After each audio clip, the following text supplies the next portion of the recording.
And we are live. How's everybody doing? My name is Anthony Brian Logan, and you're watching and or listening to ABL Live. Thank you for joining me tonight. You could be almost anywhere in the world, which right here with me. Appreciate y'all for that. We got a whole lot going on tonight. There's a whole lot happening.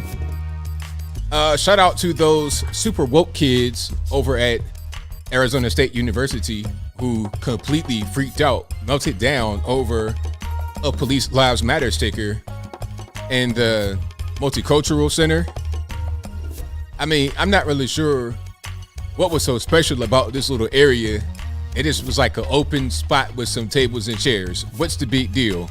I'm in college, let me study. We'll talk about that. Also, shout out to The View and their ridiculous stunt with the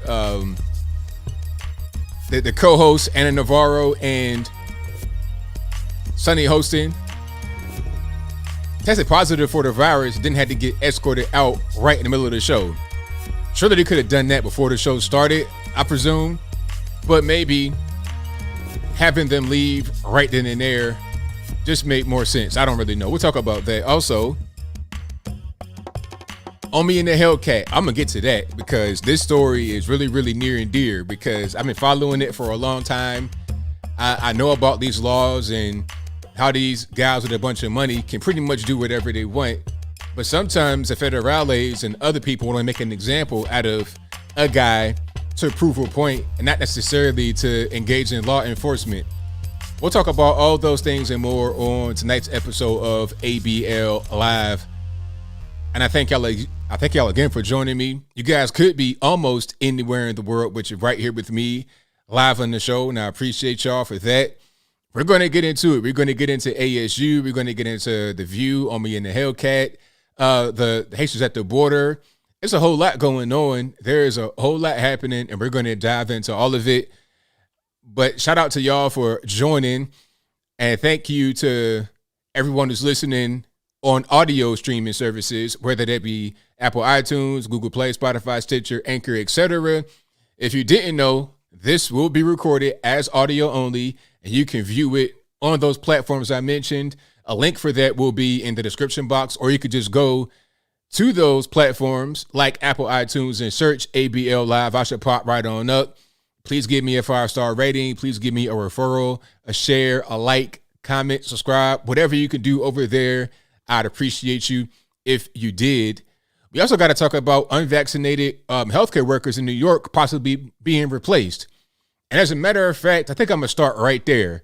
Let's start right there.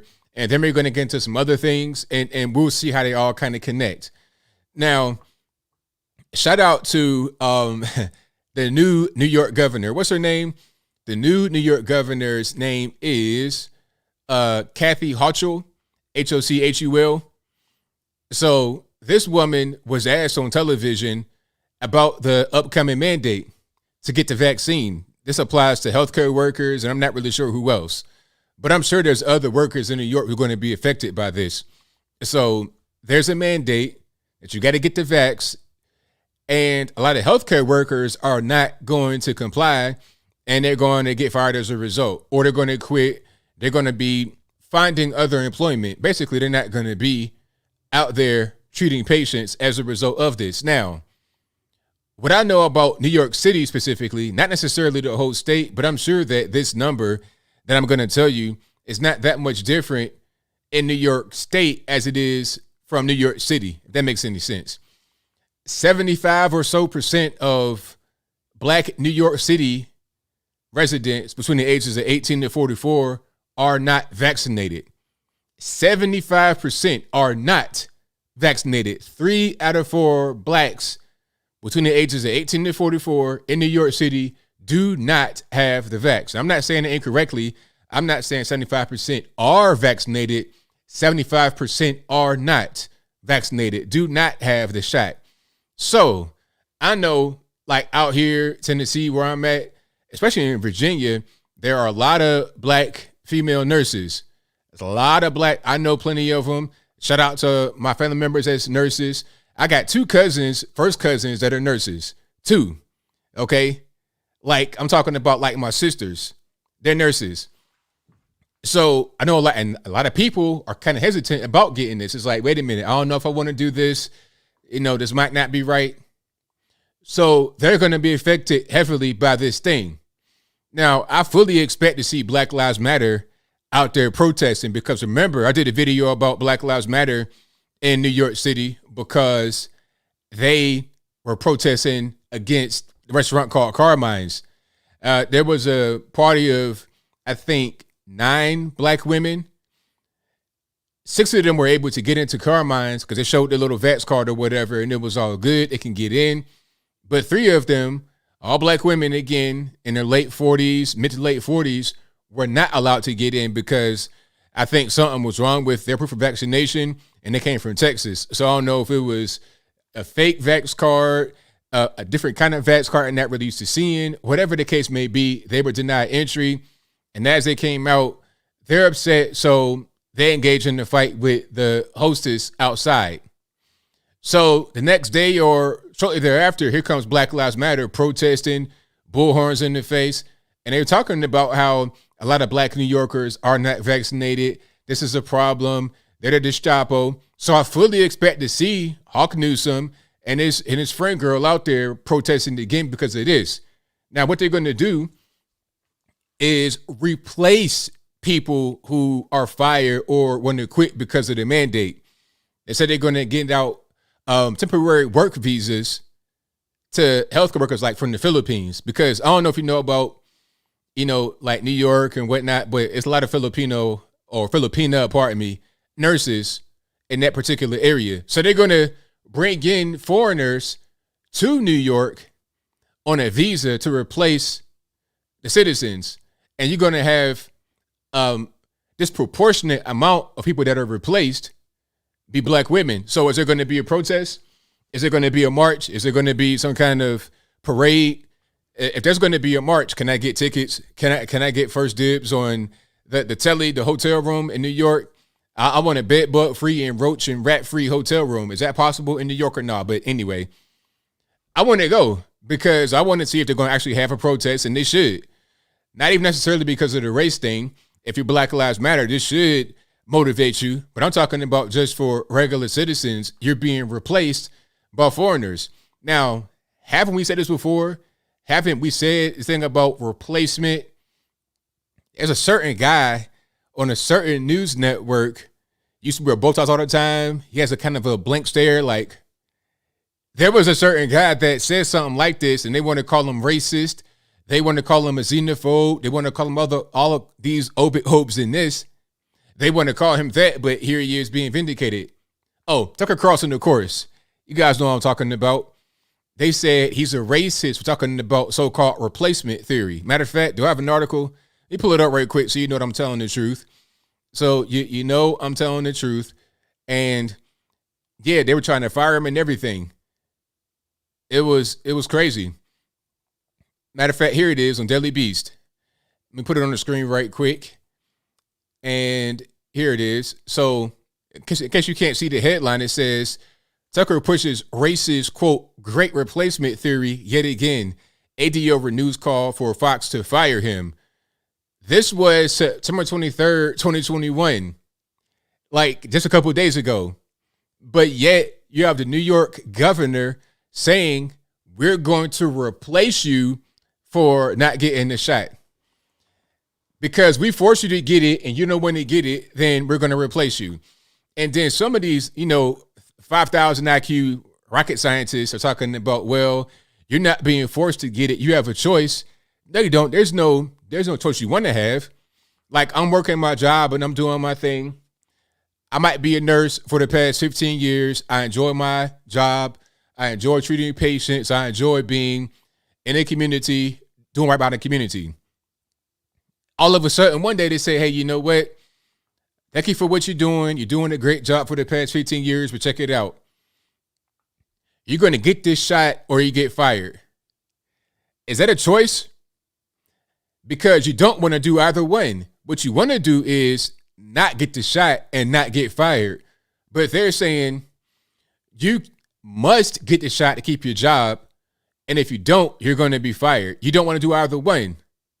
That's like somebody putting a gun to your head in the middle of the night when you're unarmed, just kind of caught off guard, and they say, hey, give me your wallet or I'm going to shoot. Do you have a choice?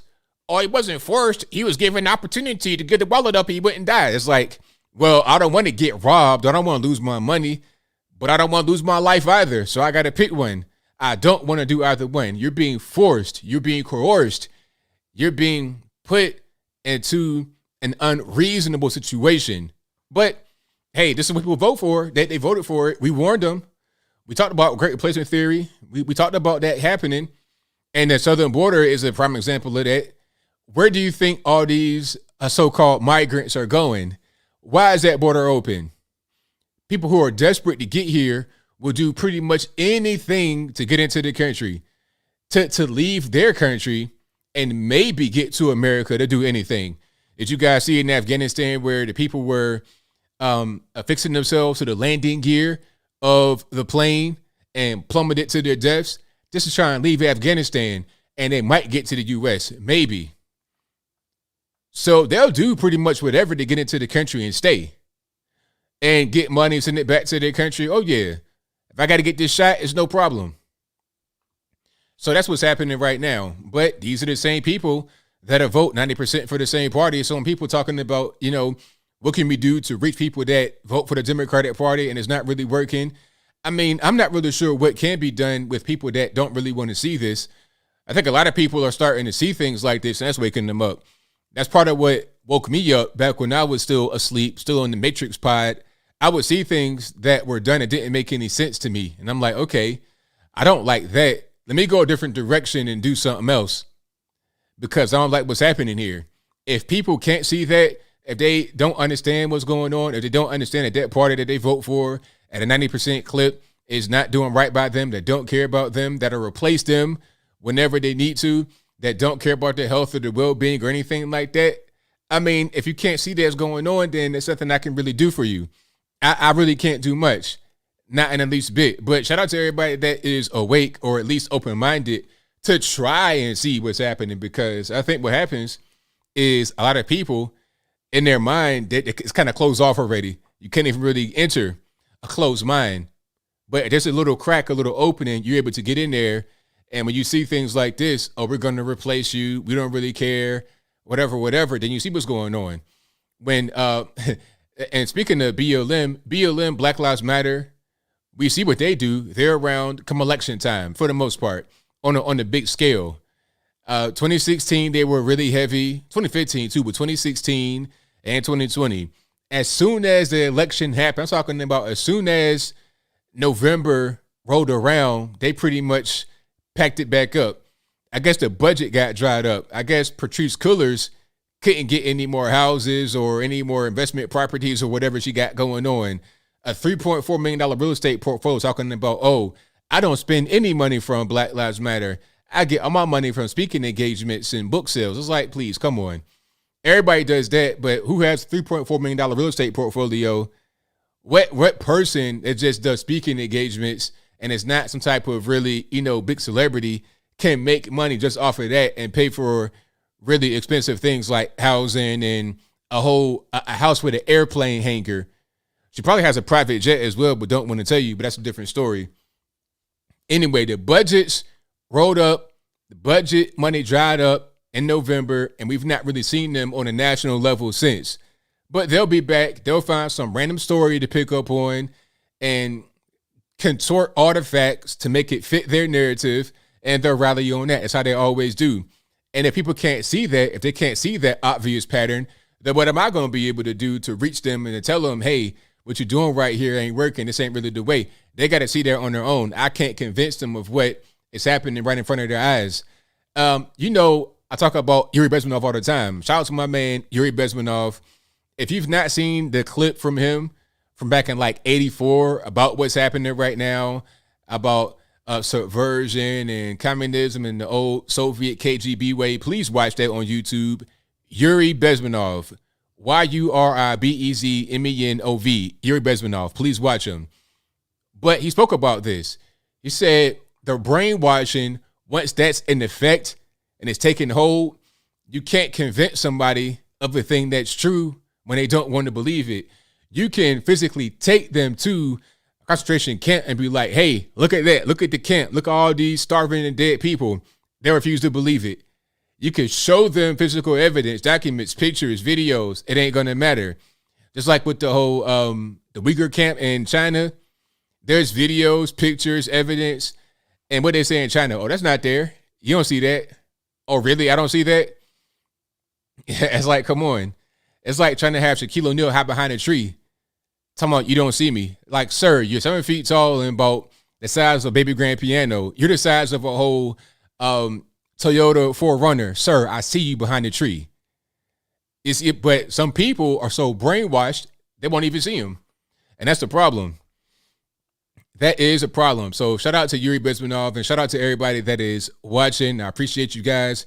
If you enjoy what you're hearing so far tonight, go ahead and give the video a thumbs up. Also, like the video, share the video, do all that good stuff. If you could do that for me, I most certainly appreciate you guys. And speaking about, immigration and replacement and whatnot, let's go to the Haitians at the border. Yeah. Now, just a disclaimer, shout out to all the Haitian illegal immigrants. I got Haitian friends or whatnot. Shout out to y'all. Good people. I don't care where you come from. You can come from the Caribbean, South America, Central America, Asia, Africa, Europe, Antarctica, Pluto, Mars, the moon. I don't care where you come from. Just do things the legal way. Come to the country legally. If you come to the country legally, I don't got a problem.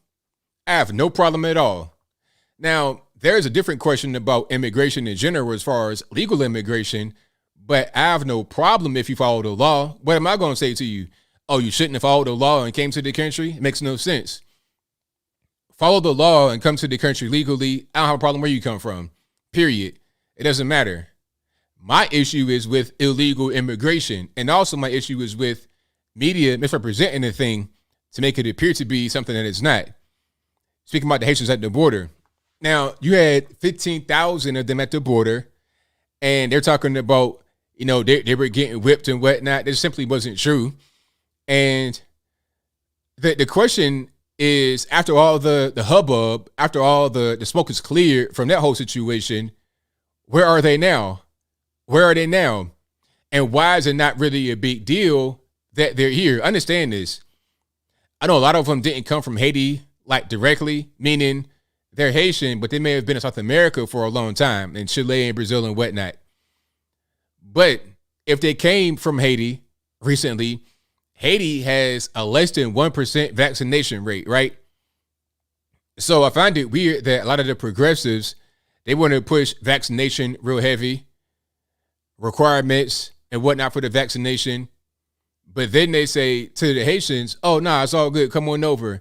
I know you're not vaccinated. I know you guys are not really wearing masks or anything, but come on into the country. Matter of fact, come into the interior of the country, because on the border, you're being mistreated. You're being beat with a whip, although no video evidence of that is available. The border agents did not have whips. And it's really unfortunate because you had guys that got put on administrative duty for doing that, for allegedly beating people what they didn't do. It was crazy. But because of all the hubbub and all the media attention, it was kind of a smokescreen, and now they're mostly gone. And they're majority in the interior of the country. There was a story going around talking about a lot of the Haitians are being deported. That's not true. Some of them are being deported. Just the same way that some of all illegal aliens are deported. The problem is all the illegal aliens that get through and are just let through, they're released with a court date that they're not going to show up for. It's a joke. The whole thing with the border is a joke, right? And I'm going to get to the so-called border czar, Kamala Harris, in a minute. But the whole thing is a joke. You have Alejandro Mayorkas, whoever, talking about the border is closed. Don't come to the border. Same thing with Kamala Harris. Don't arrive at the border. We're going to send you back. All this, that, and the third. They say that. But then when all these illegal aliens get there, they can generally get inside the country, especially if they are a so-called unaccompanied minor. You're 16 years old with a whole mustache and a baby on the way, but you're a quote-unquote unaccompanied minor. All right. Anyway, Unaccompanied minors going in. Oh, you got brought by a coyote and the coyote's gone now? Don't worry about that. Come on in. Pregnant mom, come on in. I saw one story that you guys may have heard about before that I've mentioned before on the channel. Remember those caravans that came through? Those caravans are crazy. But anyway, one of the caravans came with at least one pregnant woman. I'm talking about get ready to pop any moment now. Once she got to the border, I don't know how she did it, but she timed it perfectly. Once she got to the border, she hopped over the so-called fence or whatever that was. It wasn't a wall. It was just like a low area. She hopped over that, and within a matter of hours, she had a baby in the U.S. It was like she went into labor after the fence hop. That pretty much jarred her loose. You understand? So that is an anchor baby. Since the baby was born right here in America, that is a U.S. citizen. So you can't leave the baby by itself, right? If you are an illegal alien and you got an American citizen, baby got to take care of itself, right? You can't leave the baby here. So now she gets to stay. But all of a sudden, here comes a husband out the blue. So she's married already, and here comes a whole nother 4-year-old. So this whole thing about pregnant woman trying to find her way, single mom, all of a sudden becomes a mama too with a husband, a family of 4, instantly, right away. That's how they play us. And they know that. These people are not dumb. These are not, I think a lot of these left-wing people think that these illegal aliens are just dumb people. I don't understand that. It's just kind of an elitist attitude. Oh, they're illegal aliens. They can't speak English, so they're dumb. No, they're smarter than you are. They know how to game this system. They're not dumb people, and they got money too. They're paying coyotes $5,000 and $10,000 US for a one-way ticket to get to the border for one person. $5,000 to $10,000 US. Do you have that to throw away? Because you might not make it. Do you have that in your pocket? So I don't want to hear nothing about these poor, poor and hungry, don't know anything. These guys speaking multiple languages. They did an interview with a Haitian guy, and he's speaking Spanish. I'm like, wait a minute. That's not Haitian Creole. That's not French. Why are you speaking Spanish? Is he, Dominican? Maybe, but it's probably because he had been in Chile for the past 8 years, waiting to come to the U.S. and learn how to speak Spanish in Chile. Or he might have been bilingual in Haiti and went to Chile. This guy been all over. He's traveling the whole world from Haiti to Chile to the U.S. These guys are globetrotters, just trying to find little ways in the back door to avoid going through all the checks and balances. And matter of fact, isn't it true that you have to have a vax or a shot to travel to certain places like the U.S. from certain countries? I think Australia's like that, maybe even Canada. So let me get this straight. You got to wear a mask, maybe even get a vax or whatnot to travel into the U.S. from some of these countries.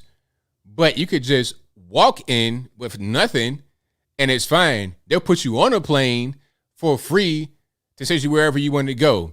Okay, you go to the southern border in Texas and you say, you know what? I got family in Minnesota. They give you a flight straight there. No problem. And is it going to be a commercial flight or is it going to be a charter flight? If it's a commercial flight and you on there with other passengers and it's not just Haitians or whatever, is that dangerous? Is that called, what they call that, a super spreader event or no? Speaking of super spreaders, let's talk about Kamala Harris right quick. Let's talk about Kamala Harris. Now, did you guys see that stunt on The View where they brought out, well, first of all, let me back up a little bit. I guess they did tests. They did virus tests on the host before they went onto the stage. But it's a live show, right?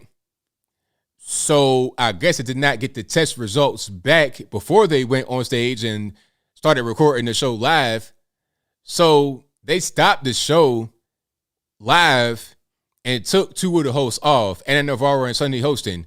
Now, you know what? I thought about this part. Somebody, if they are woke enough, could turn it into a racial thing because Sunny Hostin and Ana Navarro are both Hispanic. I think, well, Sunny Hostin, her mother's Puerto Rican, her father's Black American. And Ana Navarro's from Nicaragua. and the other two hosts are white. So it could have been, hey, get the black folks or the colors off the stage so we could bring Kamala Harris on.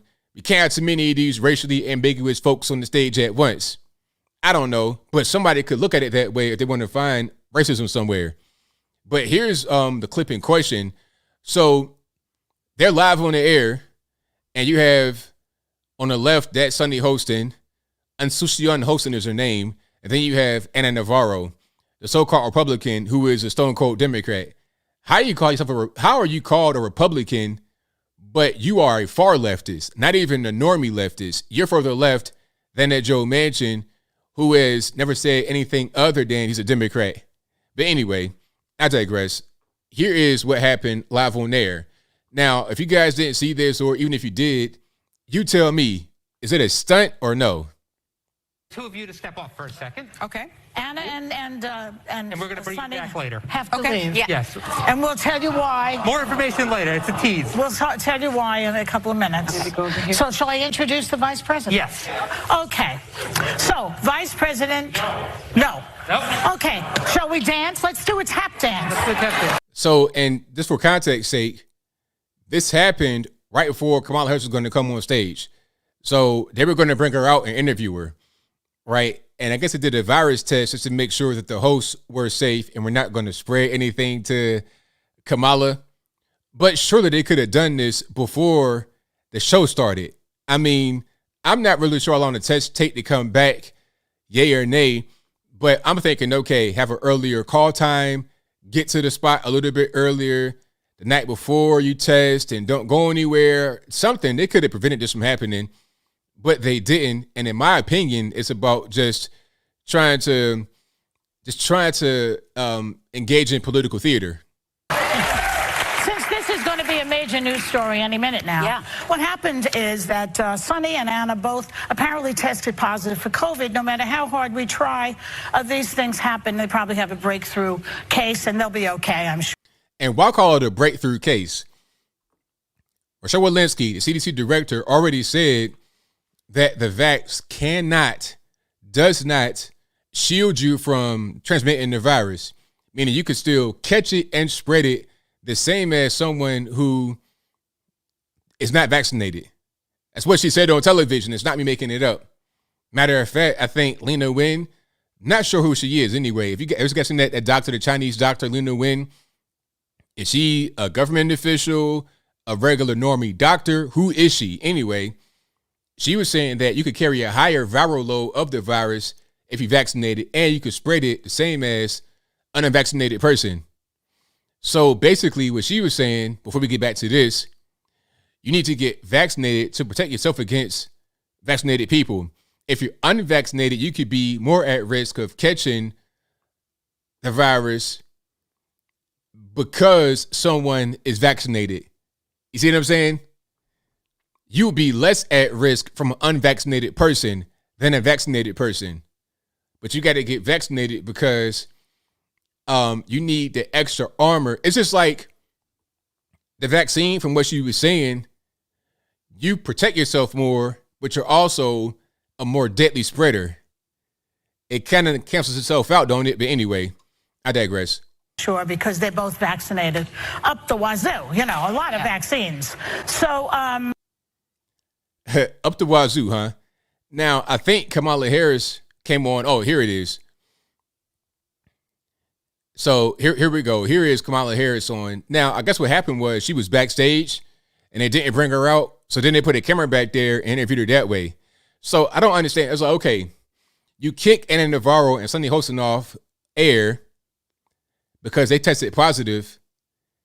I mean, you may as well kept them out there and kept her in the back, so then it wouldn't have been no contamination.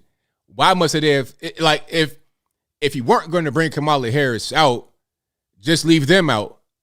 You see what I'm saying? But maybe it's just me. And really, was Kamala Harris even in the studio? Was she even there? Or was she in DC or Delaware somewhere hanging out with Joe Biden? What's really going on? But here's her a piece of the interview that she did, quote unquote, backstage, wherever backstage may be. I just want to say I hope that you're in a safe spot right now. We did everything we could to make sure that you were safe because we value you so much. Well, thank you, Joy, and to everyone. And listen, Sunny and Anna are strong women, and I know they're fine, but it really also does speak to the fact that they're vaccinated, and vaccines really make all the difference, because otherwise we would be concerned about hospitalization and worse. They are double vaccinated. Yeah. So basically, it's a commercial. It's like, hey, this was really scary. I almost went out there, but you can be safe. Go out here and get the Pfizer shot. It's a commercial. It's like, man, come on. Are we dumb here? Do we not see what's going on? So yeah. Oh, here's something about the horses. Now the horses, crowd control is a very simple thing. The border patrol on horseback, that's normal. You're going to see that in police across the country. Anytime it's a big event or whatever, the horses are for crowd control. The horse does not want to trample you. By nature, they don't want to do that. Now, they can do it if they're ordered to by the officer, but that's not what they want to do. They want to just be a big barrier from someone trying to get rowdy. And also, it's an easy way for an officer to navigate through kind of tight spaces where you really couldn't put a car. Like, you can't really put a police car through a crowd of people, but you can put a horse through a crowd of people and not injure anybody. And you can just kind of maneuver quickly to certain places. You know, they were not whipping anybody. Those are horse reins. Those little strings are not a whip. They are a horse rein. It's simple as that. They were trying to keep people from crossing the border illegally. And I think they were able to do that. The question is, where are the so-called migrants now? But let's see what she says about the horses. And the caption says, VP Harris says images of border agents on horseback in the Del Rio sector were reminiscent of the era of slavery in the U.S. First of all, I've been very clear about the images that you and I both saw of those law enforcement officials on horses. I was outraged by it. It was horrible and deeply troubling. There's been now an investigation that is being conducted, which I fully support, and there needs to be consequence and accountability. Human beings should not be treated that way, and as we all know, it also evoked images of some of the worst moments of our history where that kind of behavior has been used against the indigenous people of our country, has been used against Africa. What's funny though? Like, why she always laugh? Is that like a nervous kind of? Why is slavery funny? I don't get it. But we'll keep on going. Americans during times of slavery, and so I'm glad to know that Ali Mayorkas, the Secretary of the Department of Homeland Security, is taking it very seriously. So, okay, now slavery, really? So, are we going to make those who are breaking the law? Because last I checked, illegal entry into the U.S. was illegal. Are we going to conflate breaking the law with slavery? Is that what we're going to do? Meaning people that are trying to get into the country illegally, not doing the right thing, slavery? Is that it? Is anybody forcing them to be here? We want them to actually not be here because they're not here legally. So how are you going to say that's the same thing as slavery? It's actually the opposite. We're trying to protect our country, not trying to, conscript free people to work for us. Well, maybe you guys are on the left, Kamala Harris. Maybe y'all are, but not us on the right. Anyway. So, yeah. And my thing is Kamala Harris wants to have an investigation on the border, but she is the border czar. Shouldn't she know what's going on? Shouldn't she be abreast of all the happenings, of all the goings on? And maybe there's just me thinking with a logical brain. But hey, we'll see what she does on the border, if anything at all. I can tell you right now, as far as her job performance, would I give her an A through F? You're talking about an F minus.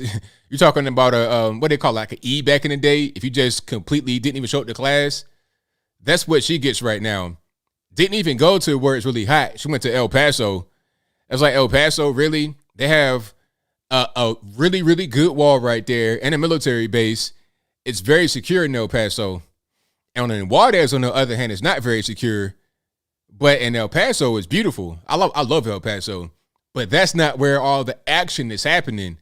Go to Del Rio, Texas, and go right there with the Haitians. You Caribbean, ain't you, Kamala Harris? Your father's Jamaican. You fit right in, right? But different story. I digress. And the funniest thing I saw was people that were kind of like in these black center forums. I'll talk about centering in a moment as well. But in these black center online forums, they're saying, oh, I thought Kamala Harris would be very good for the Caribbean community. It's like, really? That's what you thought? Kamala Harris? The person that would threaten to lock people up for their kids not going to school when they're supposed to? For their kids being truant, locking the parents up for what the kids did? Word, that's what we're going to do? Oh, okay. Hey, you didn't know any better. You were kind of ignorant, but now you know. If you don't know, now you know. For sure. But thank you all for being here. Definitely appreciate you guys. If you enjoyed what you're hearing so far, go ahead and give the video a thumbs up. Also, like the video, share the video, do all that good stuff. And what else we got going on? Oh, of course, speaking about centering and wokeness, let's talk about the woke kids at ASU. That's Arizona State University. Now, a lot of you guys have seen the video already where the young man had on the, he didn't have it on. He had a Police Lives Matter sticker on his laptop, and he's chilling in the multicultural center, minding his own business, just studying as him and his friend are just in there hanging out. And he gets verbally attacked by two young ladies who think the sticker is racist. They think he is racist because he's a white man in a non-white space with a sticker that I guess promotes police brutality or white supremacy or something like that. So, first of all, a lot of you guys said this as well. First of all, last I checked, there are more than one color of police officer, right? You have white police officers, black police officers. You got a little bit of everything going on. Well, officers, every color up under the rainbow. So why is it racist to support police? Police includes all races. Beyond that, why have this multicultural center where everyone is not invited? Isn't it for all cultures? So do you want to say multicultural center, or do you want to just say non-white center? Now, if you're going to say non-white center, then there's got to be a white center too, or is that racist? If it's racist to have a white center, then it's racist to have a non-white center. And why even have a multicultural center on campus? That's the dumbest thing to me, because like I was saying in my video, being from Virginia, you have different colleges you can go to that have different racial makeups. You can go to majority white schools like ODU. It's kind of multicultural too. It's not just all white, but it's not as black as Norfolk State, which is a HBCU, or Hampton, also HBCU. If you want to go to a majority minority school, go to a black college or go somewhere that has that. You got these so-called black people that go to a 95% white school and then carve out a black space in the white school or the majority white school. Why? Why do that? Why not just go to a black school? I don't really understand. I think the point of college really is to meet people from all over. Just meet everybody, talk to everybody. You know, having good professors, finding new friends that are not just one particular race. Now, personally, I'm not a fan of college. I mean, if you need to go to college for a particular thing, like if you want to be a brain surgeon or something like that, then yeah, go ahead and go. If you have a defined career path that makes sense, you're going to make money and you're going to do it for a long time and you're going to gain skills, I say go ahead and go to college. But me, just personally, I'm not a fan of college. I think it's kind of a waste and a scam. But if you're going to go, make sure you vet where you go so you'll enjoy it. They're talking about they've been fighting for 5 years to get this center on campus. It's like, what? Anyway, matter of fact, I'm going to put it on screen very quick so you can see what I'm talking about. I'm not really going to play too much of the video, but I'm going to just put this part on screen if I'm able to. And I'm going to show you guys my man's sticker. There we go. So that sticker right there, kind of small, but it says Police Lives Matter. He's just sitting there studying, minding his business. He's not trying to be antagonistic. He's just hanging out, chilling. They have BLM stuff in there. He's not tripping. He's just minding his business, hanging out.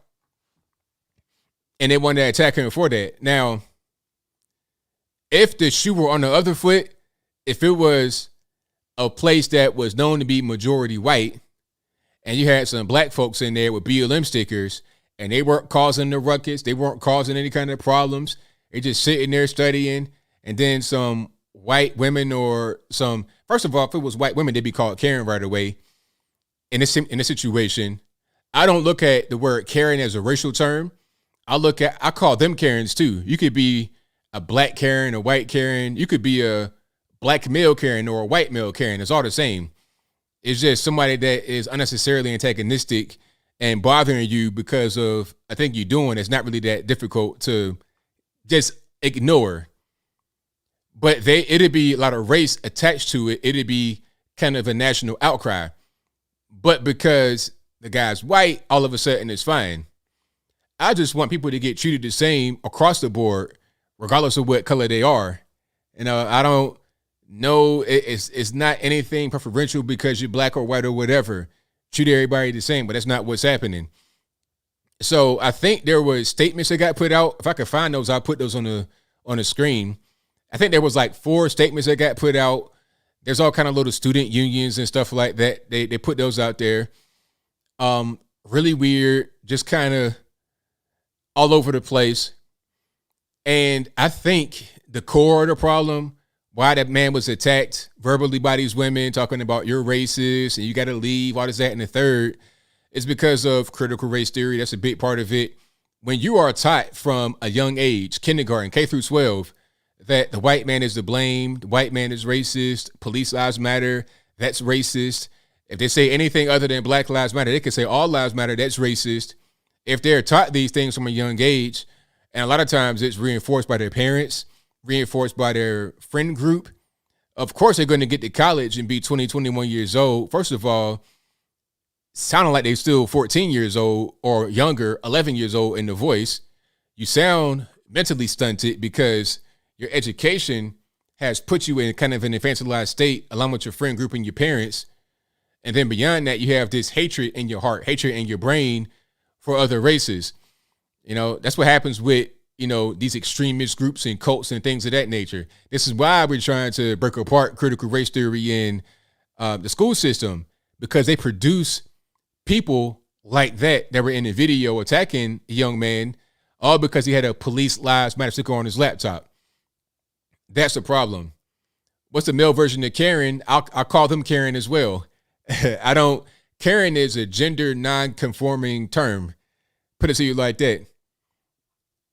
But yeah, that's the problem. Critical race theory, crazy, ridiculous liberal parents that fall to this kind of behavior, acting like it's okay.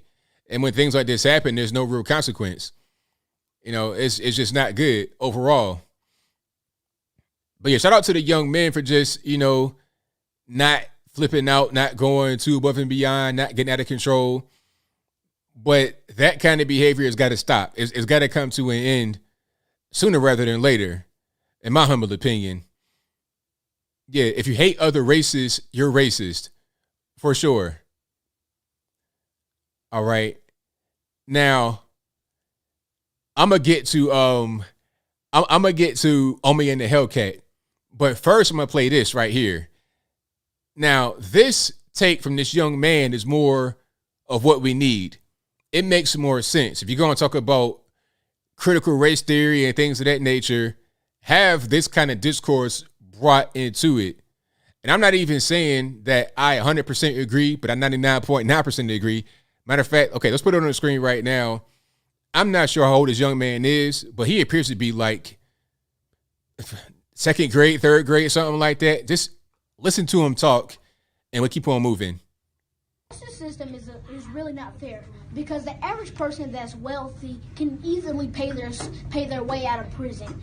It's really all about money, because the people who have the money always pay their way out. They hire the best lawyers, people that know they did the crime.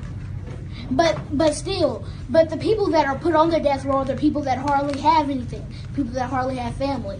Think about it this way, and back to my favorite story. my favorite show, O.J. Simpson versus the People. He literally paid his way out of jail.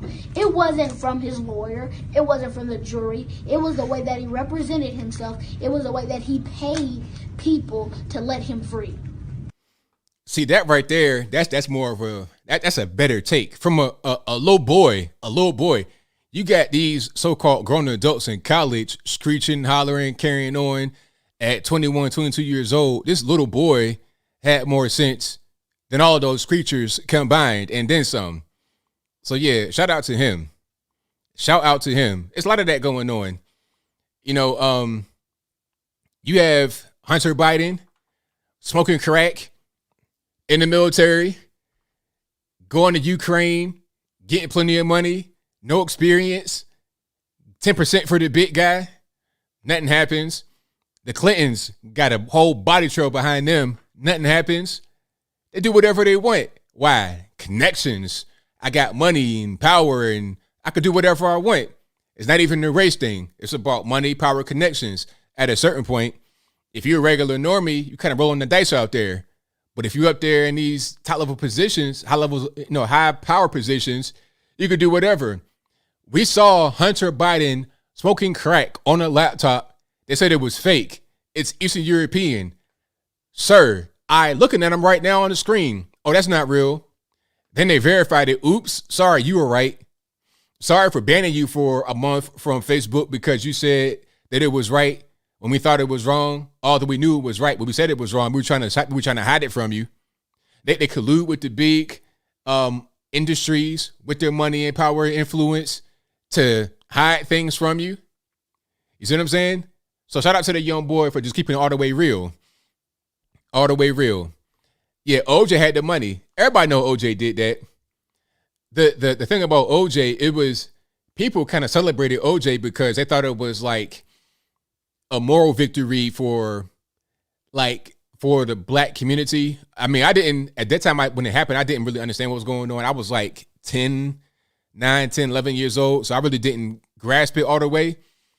But it wasn't even about, did he do it? Everybody know he did it. It was just about, well, we got that one off. We won, basically. But everybody knows he did it. Why did he get off? Oh, you got the money. You pay to play. Average normie in a situation, he be getting a chair. But anyway, now, speaking about money and laws and whatnot, that brings me to Omi and the Hellcat. Now, Omi and the Hellcat, you guys may know, I did a video about him. He's a YouTuber, really powerful, not powerful necessarily, but popular YouTuber. Has about the same kind of subs I get, like 809,000 subs. Real flashy guy, kind of fat guy, black, got money, jewelry. You know, if you didn't know who he was, you would say he's a rapper or something like that, but that's not what he does. What he did was find a loophole in the copyright law that a lot of companies and people have exploited. Now, to put this in perspective, the Federale said that Omi and the Hellcats, quote unquote, what they call it, TV piracy scam was $30 million. They say that whole industry of piracy, copyright infringement, stuff like that, of streaming illegal movies and TV shows is $30 billion. So Omi and the Hellcat, 30 million, the whole industry, 30 billion. So his little piece is a fraction of 1% of the total.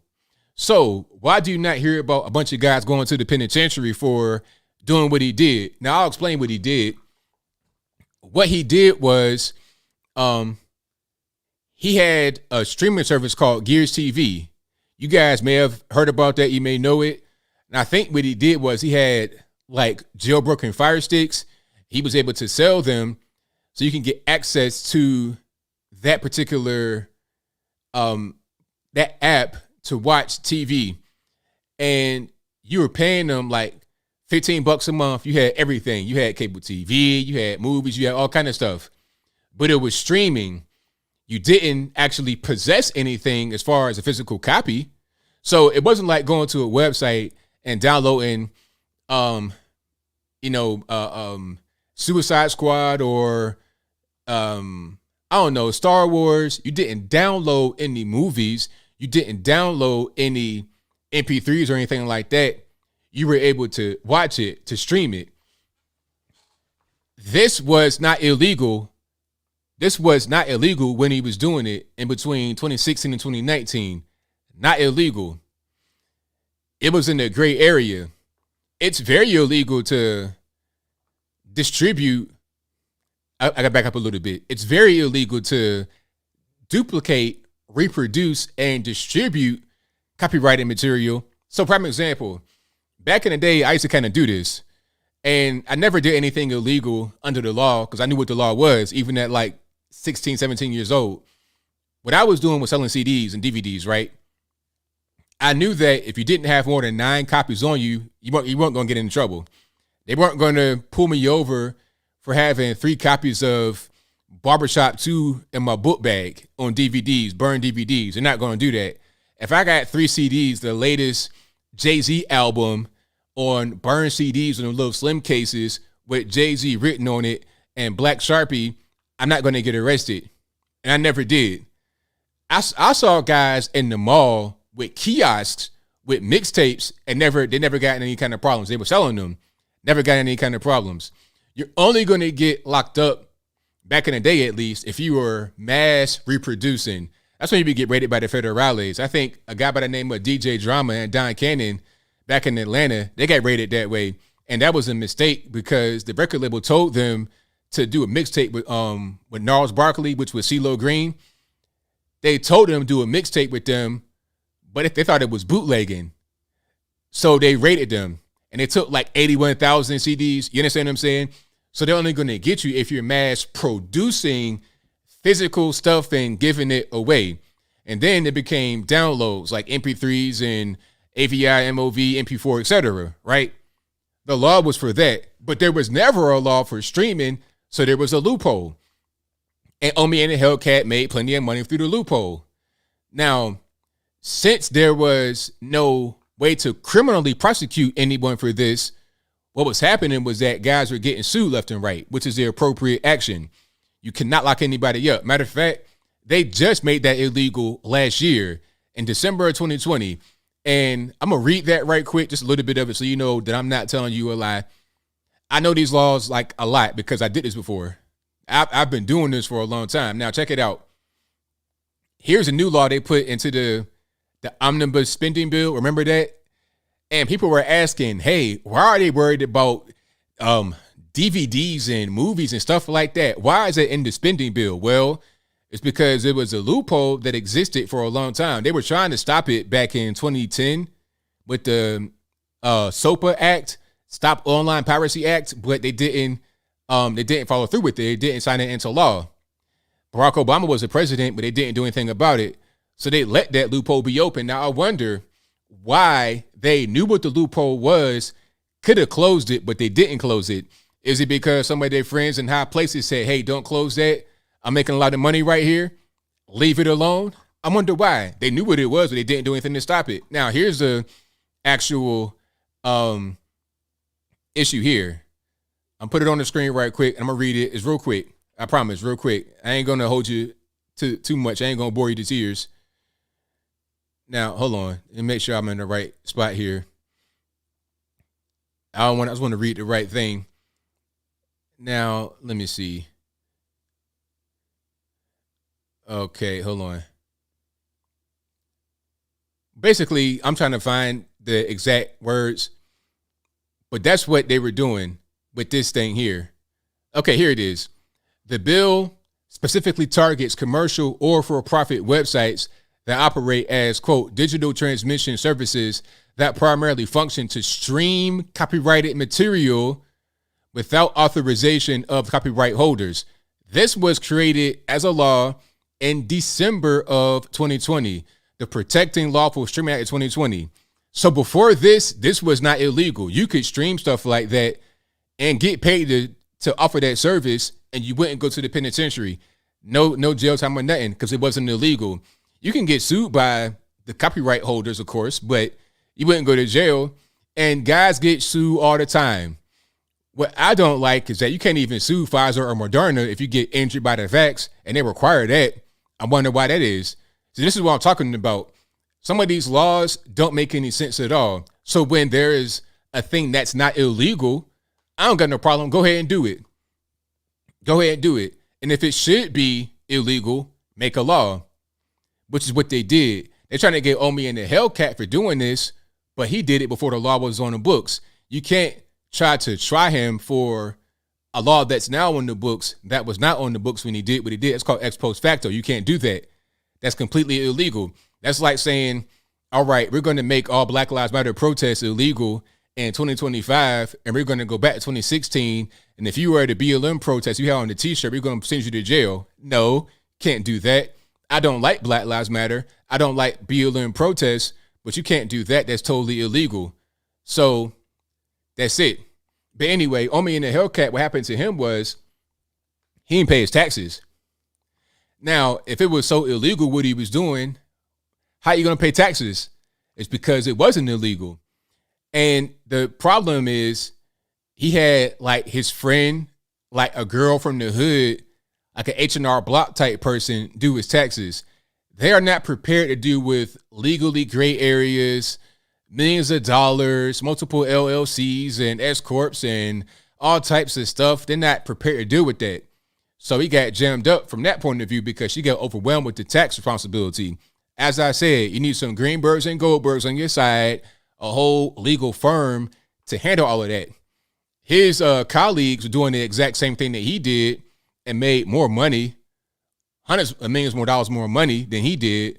But they had a legal team on their side that made sure that they weren't going to get in any kind of trouble and to make sure that they weren't going to be on the radar of the federales. I think what happened was Omi in the Hellcat was being real flashy. You got jewelry and cars and chains and whatnot. You driving up on the interstate, going right by the federales in a Lamborghini with the doors up, driving, and they see you. Oh, we got to get him. So then it started digging to your background. Oh, you didn't pay your taxes. Oh, you out here doing this. Where did that money come from? You got money in the strip club? Are you money laundering? Are you selling drugs? What's going on? That's how they do. They target you. I know some guys that got locked up for selling drugs. I was never involved in no selling drugs. I never did nothing like that. At this time, I was like selling flyers. So a lot of guys had clubs, nightclubs, or whatever, and I would do party flyers. And a lot of the guys that I were dealing with were unfortunately laundering money through the club. But I don't know what's going on. I'm just, hey, you need a flyer for your weekend party. I'll print it, design it, send it to you, deliver it to you, whatever. I'm getting my little money and that's it. I'll go about my business. I don't even like going to clubs. I don't even drink, let alone go to clubs. But anyway, they audited me in the city because they saw me with them. They targeted me because I'm right there with them. So that's a soft level of how they try to like see what's going on. Oh, are you involved in X, Y, and Z? You're pretty flashy. You got money in the strip club. What's going on? How are you driving this? What are you doing? And matter of fact, the lady from the city, when I called them about the audit, she was like, hey, what are you doing? Straight up, what are you doing? Selling flyers. Oh, okay. Don't worry about it. Just follow the directions and you'll be all right. That's how they operate. So if he was to be more low key and had the Greenbergs and the Goldbergs on his side, good lawyers, good accountants, he'd be totally fine. Totally fine. So all this, oh, he broke the law, he stole. That's just them just trying to make an example out of him so you won't go out there flashy and whatnot and embarrass them. Because they're embarrassed that the loophole existed. They wanted to close it 10 years ago and they didn't. That's what happened. So yeah, shout out to Omi in the Hellcat. Hopefully he beats the case. It's going to be hard because he'll probably go to jail for the tax evasion. He could pay the money. My thing about tax evasion is if you can pay the money, why still go to the penitentiary? I don't understand. I don't get it. It's like debtor's prison, right? You owe money to the IRS. If you could pay the money, then you don't go to jail. But you pay the money and still get locked up. They seize your assets, but do the assets go to your tax bill? So if the federales raid you and take 20 cars of yours, do they sell the cars and apply that to your tax bill or no? Because if I was able to keep my cars, I could sell them and then pay taxes with that. It's kind of dumb. It's just like how you can go to jail for child support, but I don't want to go down that road. So I'm going to digress right now. But yeah, I just want people to be held to the same standard. And I want everybody to understand, anybody watching, whatever you do, even if it's not in a legally gray area, follow the law. Follow the law. And if a thing that, if it's a law out there you don't like, petition to get it changed, try and get it changed, try to update it, call somebody, get in the office, do it yourself or something, but follow the law. If you have weird laws in your state, you got to go. Like there's I guess, a lack of a law over in California where you could steal anything below $1,000. Wait, in San Francisco, you could steal anything below $1,000 and you won't get prosecuted for that. So if you go into a store and raid it, you get a whole big trash bag. I saw a guy with a whole big trash bag. He was going like this on the shelf. I'm talking about just swiping the shelf into the trash bag and walking right on out. Security guard right there looking at him. What's security guard going to do? Security guard not going to stop him because he won't actually get in trouble. So what's the point? Security guard might be there just for like fights and stuff, for customer safety. If you got some kind of crackhead in there acting the fool, throwing doo-doo on the wall, something like that, they're there for that reason. But if you're stealing, they can't do anything to you because you won't get prosecuted for that crime. Now, that's not right. That's not a good rule to have on the books, but you got to get that changed. You can't be the security guard that wants to go in there and be Captain America because you're not going to be supported in that situation because the law's not on your side. So if you don't want to be there in that weird situation, you got to go somewhere else or try to get the law changed. That's how I feel about it. All right. Thank y'all for being here, though. Yet again, definitely appreciate you guys. If you enjoy what you're hearing so far, go ahead and give the video a thumbs up. Oh, and back to Omi and the Hellcat. He's black, but he didn't even say anything about being black when they interviewed him. He was just saying that he was flashy and the federales didn't like that. So I like the fact that he didn't go to the whole race card thing. Now, he may have said that in other interviews, but I've never heard that from him in the time I've been watching him as far as what's happening with the case. I think it was just he was flashy and didn't pay his taxes. Now he's getting tripped on all the kind of crazy charges. I think the only thing that's going to stick is the tax evasion. They say he stole $30 million, but the charges say conspiracy to commit copyright infringement. So did he do it or not? O.J. Simpson got charged with murder, not conspiracy to commit murder. Did you do it or not? Are you suspected of doing it or not? Can you get charged with copyright infringement and go to the penitentiary or not?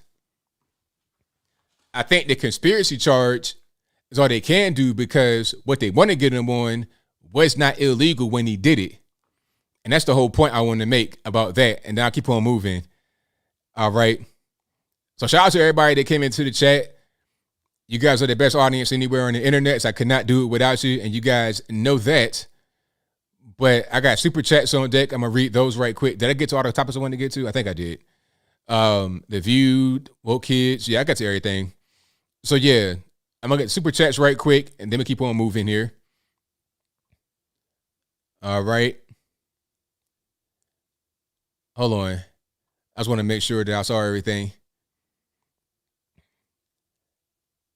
Let's go ahead and get to super chats. The number to call in a moment, y'all hang tight, is 434-658-1220. There it is right there, 434-658-1220. I'll get to that in a minute. Y'all just hang tight. Super chats first, and we'll keep on rocking that way.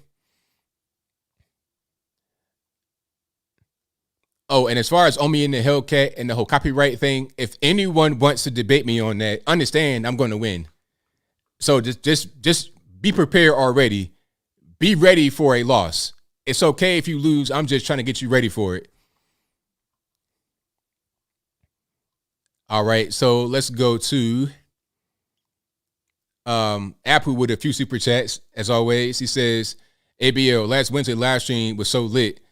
It was your birthday. So many great callers. You red pill a liberty, and you said you're going to write a book. Hey, man, that was a good show. I enjoyed that show. Thank you for being there. I appreciate you, boss. And he says, I'm going to buy you a book. Will you sign copies? I will sign some, for sure. But I'm not really sure how I'm not really sure how many I'm going to sign, but I will sign some when I do write a book. He also said, happy birthday, Mrs. Logan. Best wishes for happiness. Well, what he talking about, Miss Logan? My wife's birthday is not today. Also, ABL, please describe the first time you read Thomas Sowell. I don't really remember. When I read Thomas Sowell at first, it was kind of like part of a complete journey that was going on, part of this whole red pill experience. So I can't really tell you about that particular experience by itself. So I'm not really sure. Yeah, I don't really know. Thank you to Ricky Lee for your donation. Thank you to Chevy for your donation. Thank you to Andy, who says they are smearing the Arizona audit. They proved tens of thousands of fraud ballots, 1 million plus deleted files. Watch the live stream. No one's covering this.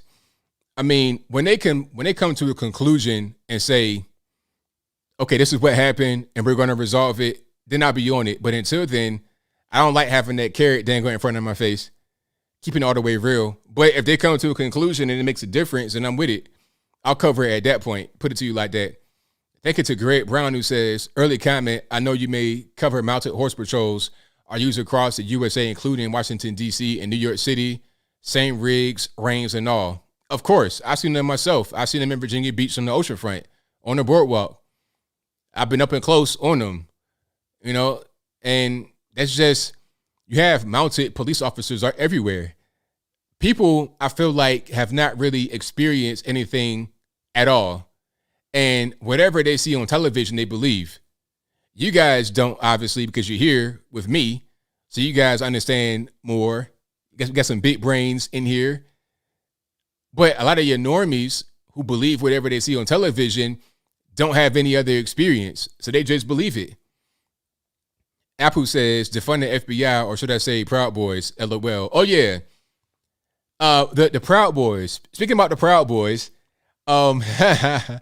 so the Proud Boys, one of them was texting his FBI handler during January 6th. Didn't I say the Proud Boys are the federales? Didn't I say that? You may have some good guys in the Proud Boys, maybe. But I feel like somebody said it on Twitter. I'm not sure who it was, but I'm going to repeat it. And thank you for this comment, sir or ma'am, whoever you are. But they were saying the Proud Boys are a mix of federales, LARPers, and a few good guys. That's kind of what's going on with them. I'm not surprised. I told you guys about Enrique Tarrio. I told you guys that when the Proud Boys came to D.C., first of all, the feds knew about January 6th long before it happened. Trump asked for a 10,000 National Guard. Did he get them? No, he didn't. They knew about it. They had guys on the inside. They already knew what was going on. They knew what was happening when it was happening, before it was happening. They knew all of that. They were in the mix. Enrique Tarrio, the so-called leader of the Proud Boys, got picked up a day or two before the so-called riot happened in D.C. They just got him. Did he do anything? Did he commit a crime to get picked up? I don't think so. He just happened to be there. They took him out so he would not get compromised or injured or anything like that. They need him. That's their star guy, a known federal informant. So if you think that the Proud Boys or any of these groups you know about are somehow white supremacists or whatever, please, these guys are nothing but feds. Like the whole Gretchen Whitmer thing. Remember that? Where they tried to so-called kidnap the governor? The majority of those guys, I think pretty much all of them except for a handful, 2 or 3, were feds. Either they were direct federal agents with badges and they had been trained and everything, or they were federal informants. And there was just a handful of regular guys that were in the mix, recruited by the federales one way or another. So if you see any of these groups that go on TV and talk feds, period. So it's all fake at a certain point.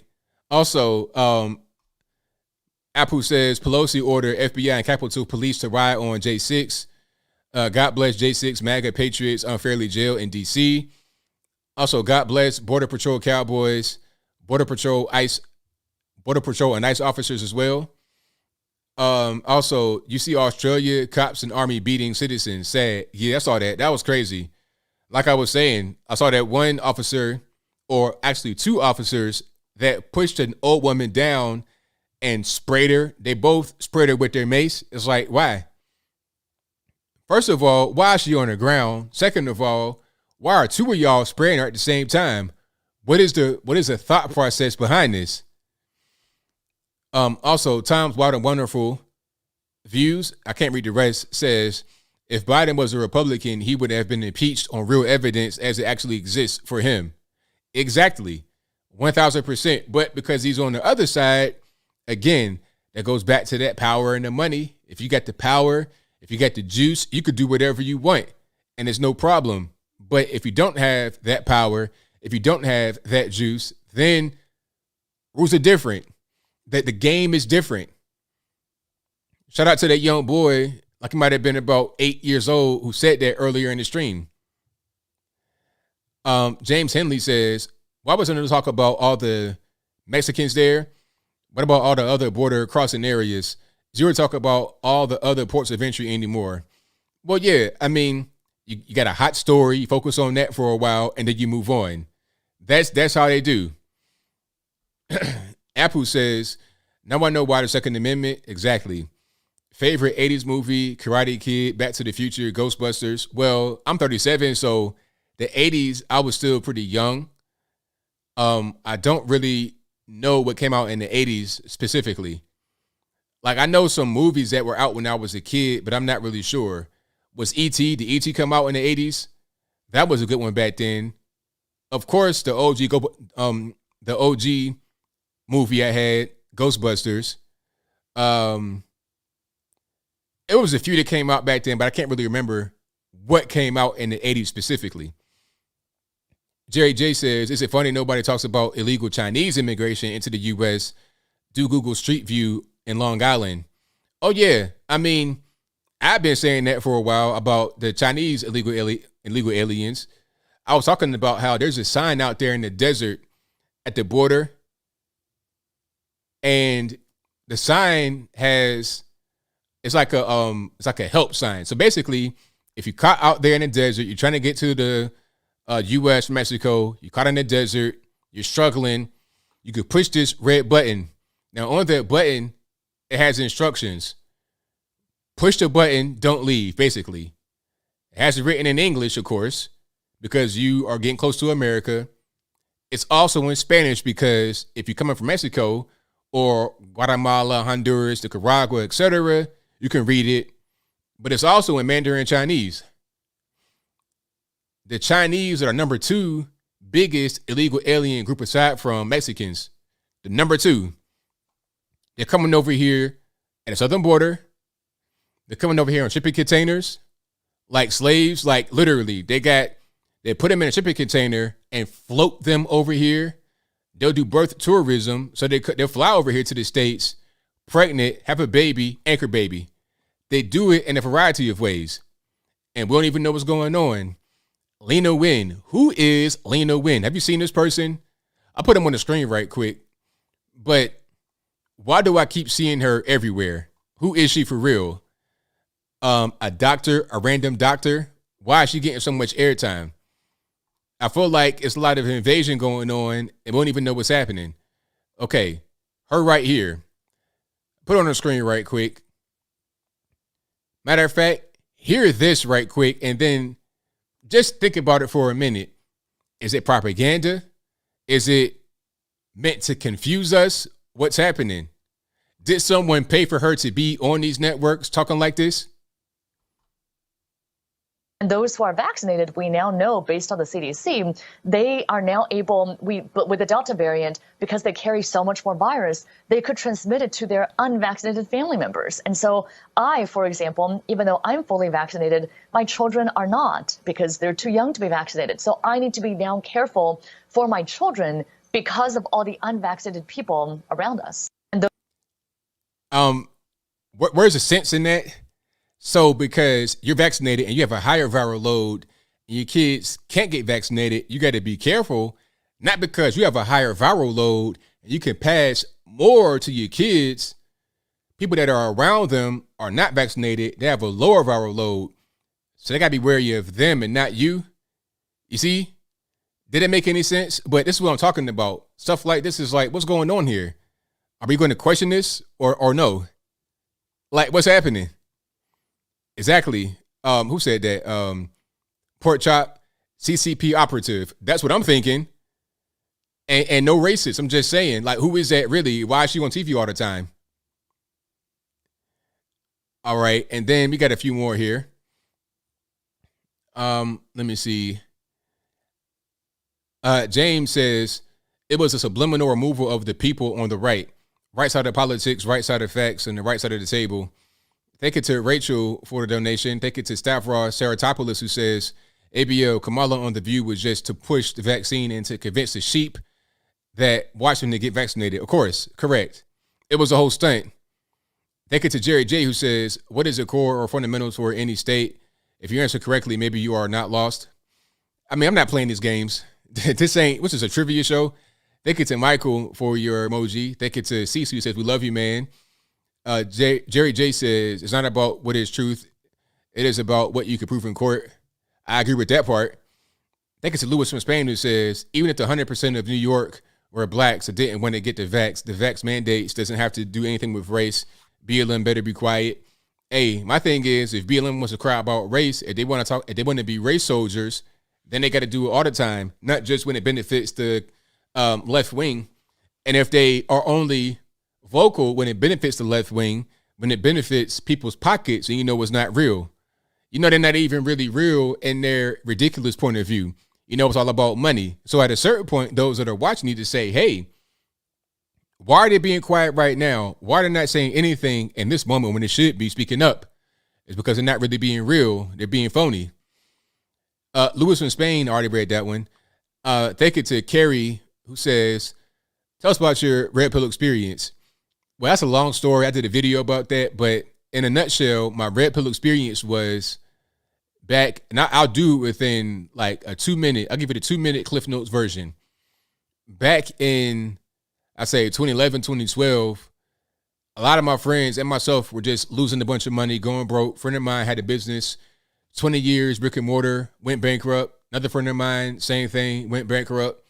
And a lot of guys I know were just kind of sitting around thinking, what's going on here? Where's all the business? Where's all the jobs? Where's all the money at? What's happening? What's going on? The whole hope and change thing that we thought we would have from voting for Obama in 2008 did not come to fruition. So that kind of sent me down this long, dark road to figure out, what am I doing? Am I a liberal person? Do I want to vote for the Democratic Party anymore? Who am I really politically?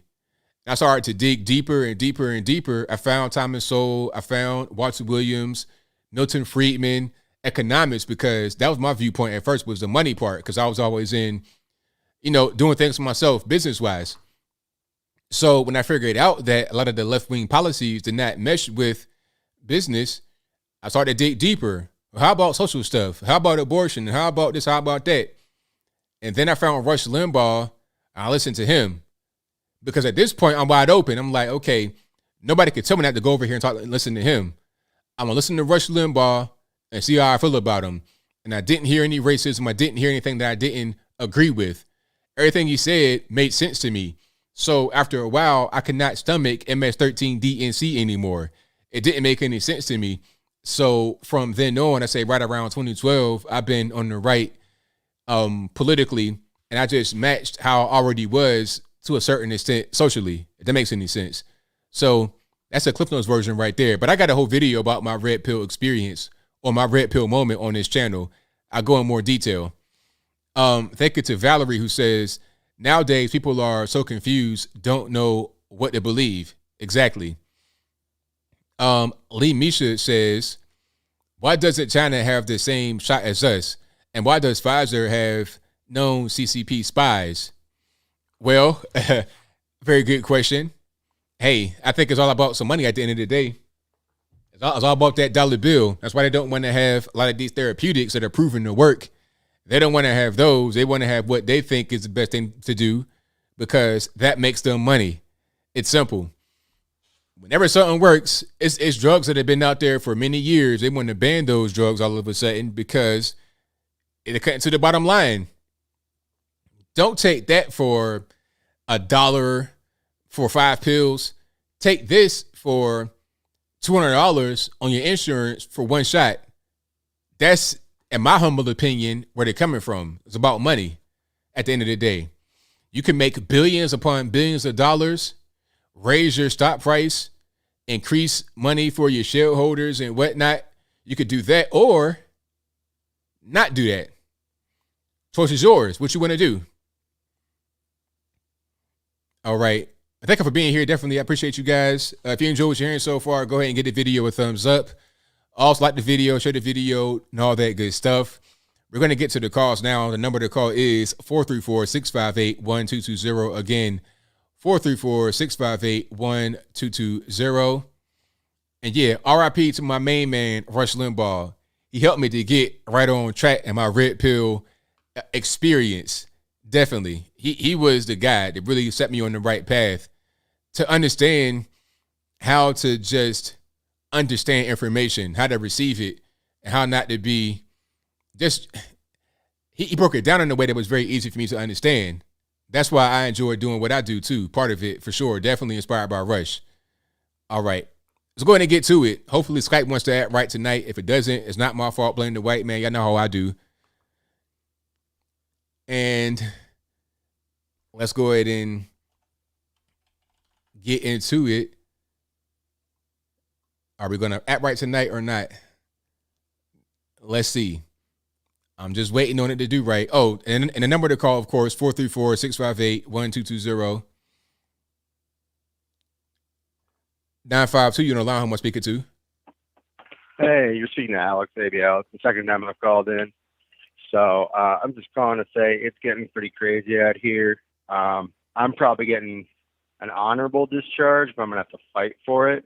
I have to use religious exemption because I refuse to have my immune system played with by the American government, who thinks they're now God.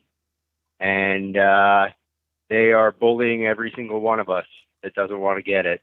Starting next month, we are not allowed to miss any days. We are not allowed to reschedule any days. We're not allowed to telecommute. So if there's severe weather, we can't even drive. We have to drive in every single day. We cannot miss a single day. They are taking away every single quote unquote privilege that we have because we question what the actual shot can do long term. And, you know, the fact that it's man playing God. It's ridiculous, bud. So here's a question for you, though. So are they doing that because they're trying to get you to get it and they want to use these tactics to force you in that direction? Correct. They are literally doing everything to make everybody a miserable person until they get it.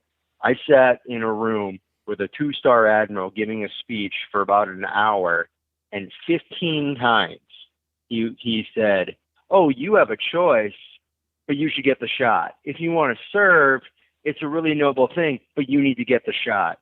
And you have freedoms, but you need to get the shot." And it was really funny because multiple people, at least one or two other people, brought up the fact that there's been myocarditis along with whatever the other one is called, according to the CDC website. I can't pronounce it, to be honest with you, that it causes inflammation with the heart. And we're seeing it in service members. Service members are reporting that they actually have it diagnosed in their medical charts. And when we asked them about it, we're like, aren't you concerned about this at all? I mean, you have guys in their 30s that are now having heart inflammation. This could be a long-term problem, considering that these two symptoms lead to heart disease, and heart disease is the #1 killer in our country. And they're like, oh, well, I don't know. I've never heard of anything like that. I guess I'd have to look at your sources. And we were like, the CDC, the NIH, the place that your supreme leader Fauci works for. And like, he didn't like that comment. He goes, well, my daughter's a doctor in the Air Force, and she told me. And it's like, okay, so you have no medical knowledge and you've done no independent research. You're just a 2-star admiral who's supposed to sit here and basically beat it into our heads that we need to get this damn Franken shot. Oh, sorry, I didn't mean to swear. I apologize. Oh, it's all good. My mistake. Yeah, but I understand. I really do. And it shouldn't be that way. I mean, at a certain point, isn't that called coercion? Like, shouldn't that be should that be permitted to do? I don't think that it should be okay. So it's just a weird thing. Yeah. It's not. I mean, the fact is the president wants to give all of us a dishonorable discharge, which is kind of funny considering that his own son, got kicked out of the military for doing a literal drug that's illegal. That's right. And got an other than honorable discharge, which is an administrative discharge, which isn't that bad. But he wants to give us the worst possible discharge possible because we question if they have our best health in mind. It's mind-boggling. That's a very, very good point. Sorry, I apologize. Oh, no, I interrupted you. No, it's a very good point that you make there, because what his son did was actually, you can go to jail for that even as a civilian. Like, they shouldn't be able to send you to jail for not getting the shot, but you can go to jail for smoking crack. That's what his son did. So he wants to give you guys worse than what his son did, which is actual crime. So yeah, that's what I was saying earlier. People with the power, they can do whatever they want, and then they want to force their will upon us, and it's just not right. Yeah, no, it's insanity, and the only thing my friend and I can come up with is they want to purge every free-thinking individual out of the military, out of the police, out of every form of public service that is a noble profession, because they want a bunch of yes people that are just going to do what they're told without question. And it scares the living daylights out of me. That's why I moved to the middle of nowhere. I moved to the middle of nowhere just to get away from that. And it's insane. So. Right on, man. Well, hopefully everything works out, man. Hopefully. And one last thing before I let you go. Have you tried any kind of exemption, like religious exemption? Have you tried that or looked into it? We are being told that basically our best chance for a other than honorable or possibly honorable discharge is we have to apply for religious exemption, at which point we have to get a letter from a religious leader, whether it be from our church or another church. We have to find a religious leader who's willing to write a letter saying that we don't want to get it to our religious police, and we have to fight tooth and nail in that claim. We cannot say anything that might compromise our religious faith, because if we do that, they are going to claim that we're just using it as an excuse and that it's not a religious exemption, and then they're just going to process us out for not wanting to get it. Oh, they are full on, we're trying to beat us into submission with like as much as possible. Wow, that's crazy. Oh yeah. What's worse is trying to find a religious leader that's willing to actually take the stand. I had to call, I want to say 7 churches.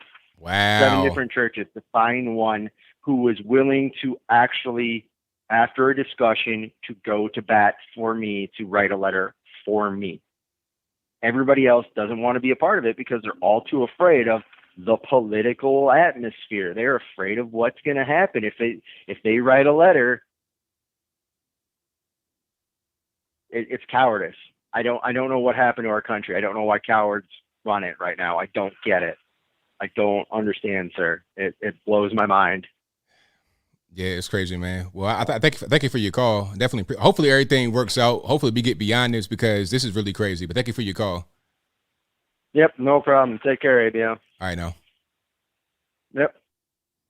Yeah, that's crazy. Like, you got to go through all of this, and it's like, why? Because here's the next question. Once you get the shot, if you get the shot, then what about your boosters? So if you get quote unquote double vaccinated, and then they say, okay, well, you're in a dangerous type of area, high risk area. You got to get the boosters. What if you refuse to get that? Is it going to be a constant thing like the flu shot every year where you got to get it? Like, what kind of sense does this make? It doesn't make any sense. 413 in the line. I'm speaking to. Hello? Yes. Is this ABL? Yes, it is. Who am I speaking to? Oh. My name's Kelly. I'm from Massachusetts. All righty. What's going on? Oh, wow. I didn't think I'd get through. I was having trouble. Well, no, I just, the caller you just had was a military personnel, and, I agree with him. I'm former, I'm a veteran. And, this is all before, of course, COVID and stuff, but when I went through, they told us we had to get a flu shot. I'm allergic to flu shots. I can't have them at all. They forced me to get it. They would not take no for an answer. They wouldn't take anything medical for an answer, nothing. And I took it anyway, and I got so deathly ill. I had the highest fever for 2 weeks. I was down and out. I was so weak, and I couldn't do anything. And they took care of me, and I got back, but still, they force you to do these things, and it's unfortunate that they do that. And they will. I just can't believe what the military is doing. It bothers me. We're supposed to be, we're the ones that want to defend our country, want to defend these people, take care of everybody. We're nothing to them. It seems like, I really hate it. Yeah, it's really terrible how it's going on. Right. And the other thing I was thinking about, also with The View, where you were with the whole spiel there, that whole little skit. I personally, I don't think she was even there. And if she was, I think it was just a whole skit, just to, like you said, to play up on the vax, to, here, come get this. It's, this is what's happening. This is what's going to happen. And you should get your vaccine and all this stuff. And I don't think she was even there. I think that was just a whole big skit. And it was just like you said, just to get people to take their vaccine. You're probably right, because the thing, it was too convenient, because right before she was supposed to come out, they took them away, and they could have not had them come on stage before the show easily.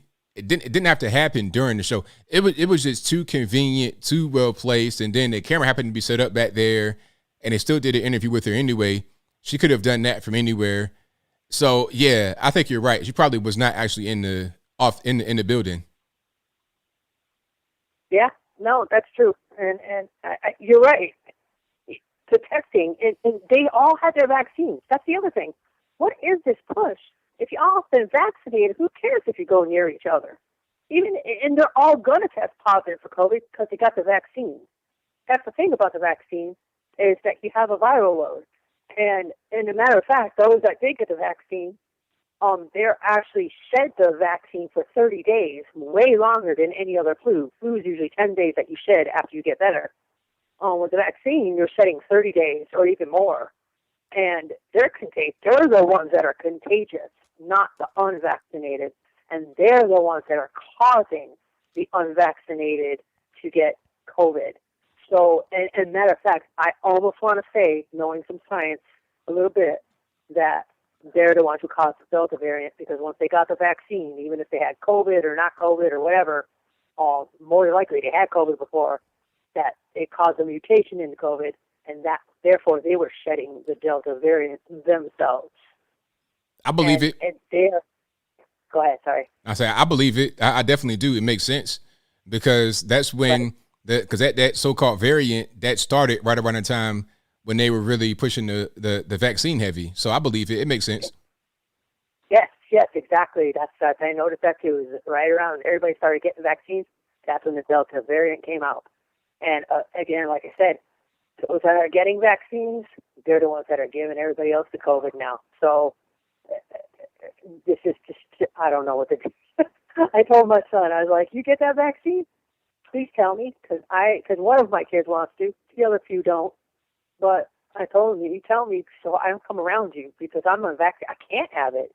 The flu shot almost kills me. What's the COVID shot going to do to me? It's definitely going to kill me, and I don't want to take that chance. I have all my other vaccines. All my kids are vaccinated for everything else, measles, polio, all that stuff. But these flu vaccines are really deadly to me, and the COVID's going to have to be probably more deadly to me than any of the others. So why should I die? Do I really have to die? You know what I mean? I don't understand people today. Right on. Well, thank you for your call. Definitely appreciate you. Yeah, I appreciate you too. Please keep going the way you're going. You do a great service for us. Thank you very much. God bless. Thank you. All righty. Let's go to. All right, calling the line, speaker 2707. Hey, Mr. Logan, John Robertson here. Thank you for taking my call. No problem.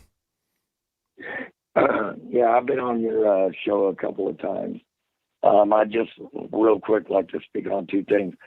Hopefully, Homie in a Hellcat gets off with this because I've been watching him for years. He's a really good guy. He doesn't deserve no prison time for nothing. That, well, let's say if it ain't in the law, it don't deserve to get brought up. But he ain't no criminal. Yeah, that's what I'm saying. It's like if somebody breaks the law, then they break the law. But if they don't, then what are we doing? Yeah, exactly. And I've been watching him for years. And, yeah, he ain't, go after the real criminals. I don't want to say go after the Wesley Snipes of the 90s if you're talking about taxes. But on the other hand, I called in the other day and we were talking about the border crisis. My daughter, she's in Germany. She's in the German army. And I remember in 2015, the German government let in 1.5 million refugees. I mean, overnight. We're talking overnight. And there was over 500 rapes, 700 something cases of assault, and I could go on and on. This is what's going on right now. I'm not saying Haitian people are bad. My doctor at the VA, because I'm a veteran, my doctor is from Haiti. I want to ask you, how would you feel if they said, well, let's take this back? Because I remember you were saying you were red pilled, say 2011? Yeah. Okay, I was in Afghanistan. That was my last deployment. I was there when Bin Laden was hit. Let's say you took it back then and we brought 1.5 million Afghanis from Afghanistan in 2011 back then. And we brought them here now. How would you feel now? Would you think the same? Because regardless of the time, it's the same people we're bringing here. It's the same situation. Regardless if you're from Haiti or if you're from Afghanistan or if you're from Iraq or if you're from Trinidad, Tobago, it doesn't matter. You're a foreign national. And we're bringing them here like, it's a Christmas story, opening up the Red Ryder BB gun. You understand what I'm saying? Right.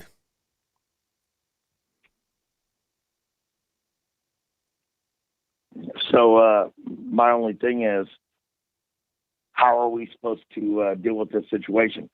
Doesn't matter where you come from. You're here now. We have to deal with it. How are we supposed to deal with it?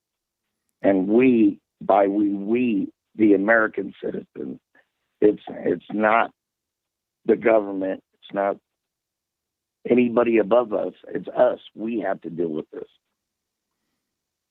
Well, I mean, I don't know. That's a good question. I feel like a lot of it was in the provision as far as them being here. I really don't know.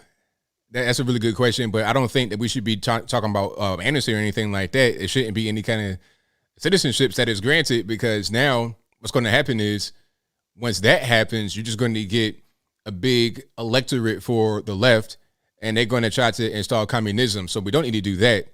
We need to fight against all of this from them coming here in the first place. And if they do get in, keep fighting against them gaining any kind of citizenship, because that's going to spell doom for the country. Just because of how they came in and who let them in is going to be a problem. But thank you for the call, man. Definitely appreciate it. Hey, thank you, Mr. Logan. I appreciate it. You have a good night. Same to you. All right, let's go to. All right, call you online. We're speaking to 917. Hi, Anthony. Hello. Hey, how's it going? Hi. Can you hear me? I hear you well. What's happening? Oh, hey, not bad. Hey, thanks for taking my call. No problem.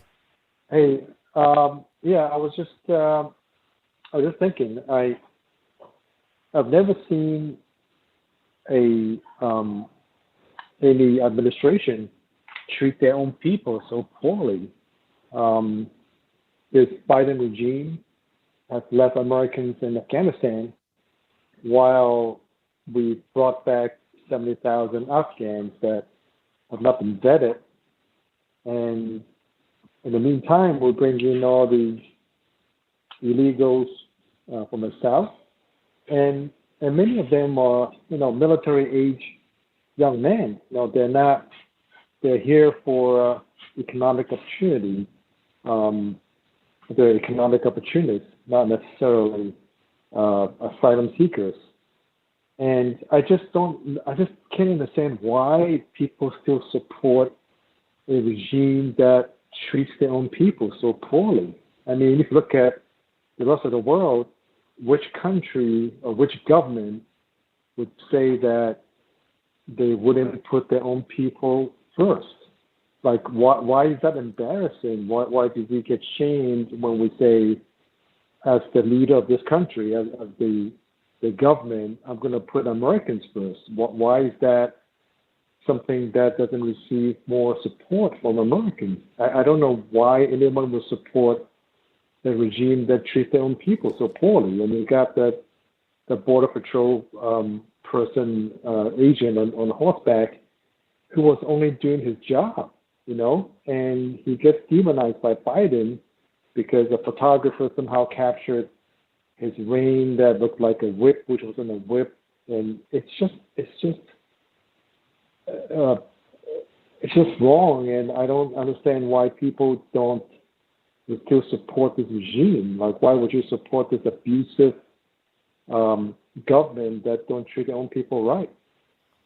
Well, people don't know any better. They think because the mainstream media are telling them a particular thing, and the Democratic Party, who they want to trust, regardless, even if they do things that are wrong, they just believe whatever they're telling them. So if they say, hey, we're doing a good job, we're treating everybody right, they believe it.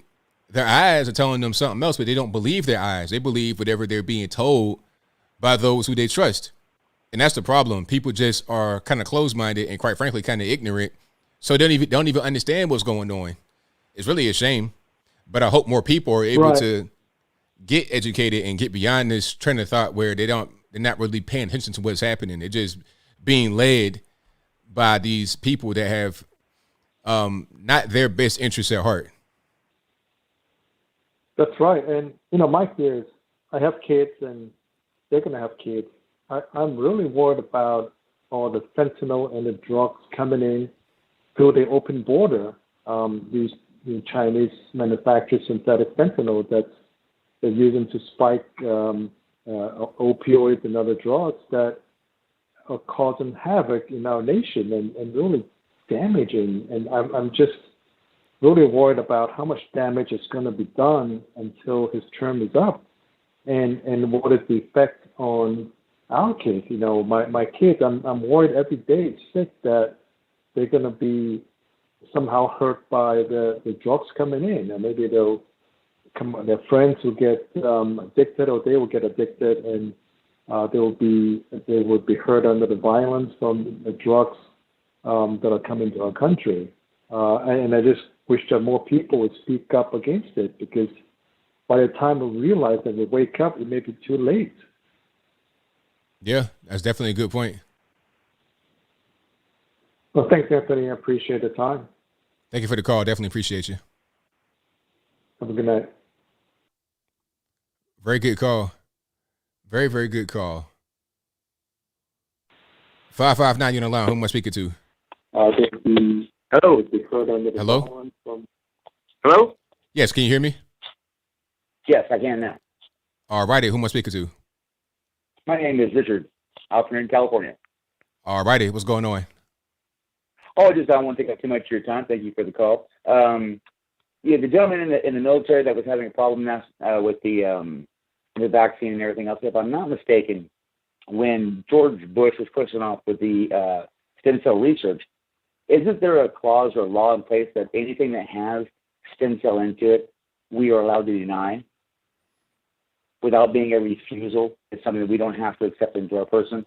I believe that was a law that was placed in at that time, and that could help, because that way you're not belligerent, you're not refusing anything, and that you're able to still not be forced to take something into your body that you don't want. Yeah, that's a good question. I'm not really sure about that as far as any kind of law, but I mean, that'd make sense if it was a thing. And I do believe there's a couple other simple questions like that about what reactions would have to it. And if any doctor was to answer yes to any of these questions, that you would not be forced to be able to take that, or outside of your want. Right. Without being a refusal. I understand that those prisons up north, it was put into law about if you were, what's the wording that they wanted to do, if you refused what this is all was planned for, so if you refused everything, they're going to consider you a belligerent terrorist, a domestic terrorist. That's already in the books that they put in during Obama's era to be able to take care of that. And I had the other questions that we needed to ask. I'm trying to look for them, but I had a few other ones too, to everything. I mean, you're right about everything being crazy and out of control and way beyond anything that is basically normal that we've ever seen before. There's never been threats or bribery for a vaccine as long as I have ever lived. And to see that that's what's happening now is pretty much a setup. The whole idea is if we don't push against it as people, as a group, because President Trump is not going to be able to come back to save everything. It's going to be up to us. And I'm sure that the whole thing is waiting on us to stand together to say enough is enough.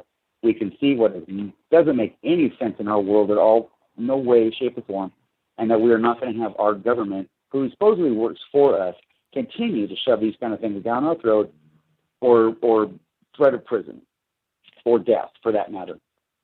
These things have gone way too far, and until we stand up and do it for ourselves, it's just going to take longer and longer and longer for more people to wake up.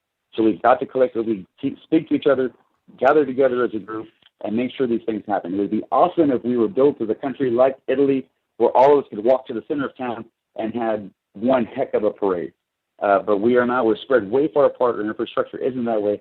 So we need to still be able to voice it together and everybody stand together. So you have to talk to your friends and your enemies and make sure they understand what's happening and get them on page to stand together against our own government, as the Constitution states. Right on, man. 100%. And otherwise, I just want to say that you're doing a fantastic job, and I really appreciate what you're putting out there on the messages and stuff. And it really is a great one. Smart, intelligent, well thought out, and delivered well. And thank you very much. Thank you for the call. Definitely appreciate it. Have a great evening. All righty. Let's get to some more here. Let's go. 541 in the line. Who am I speaking to? Let me turn this off. Thank you. Jeffrey. All righty. What's going on? Hi, ABL. How you doing? Everything's all right. Can't complain. Hey, I just have a question on the IRS. Have you seen that they want to go down to $600 to, if anything goes out of your account, $600, or that they want to flag you and hire more IRS people? Have you heard that? Yeah. Now, as far as the IRS, as far as the money, it's been like that. As far as 600, like basically, if you're an independent contractor and you get paid more than that from any particular person to do a thing or for whatever for your services, you got to report that to the IRS. But the problem is they want to examine your bank account for any transaction of more than $600 to be able to monitor what's going on. Now, to me, that's dumb because as far as I know, the dollar amount can be broken up into smaller amounts. So if let's just say X, Y, and Z company pays me as a 1099 contractor $800, but they do it in 8 payments of $100, you're not going to see one transaction of $800 or $600. It'll be 100. So it's dumb because big government are dumb. So I don't even understand what they're even trying to do. I feel like it's just a way for them to be able to spy on us more than what they already do.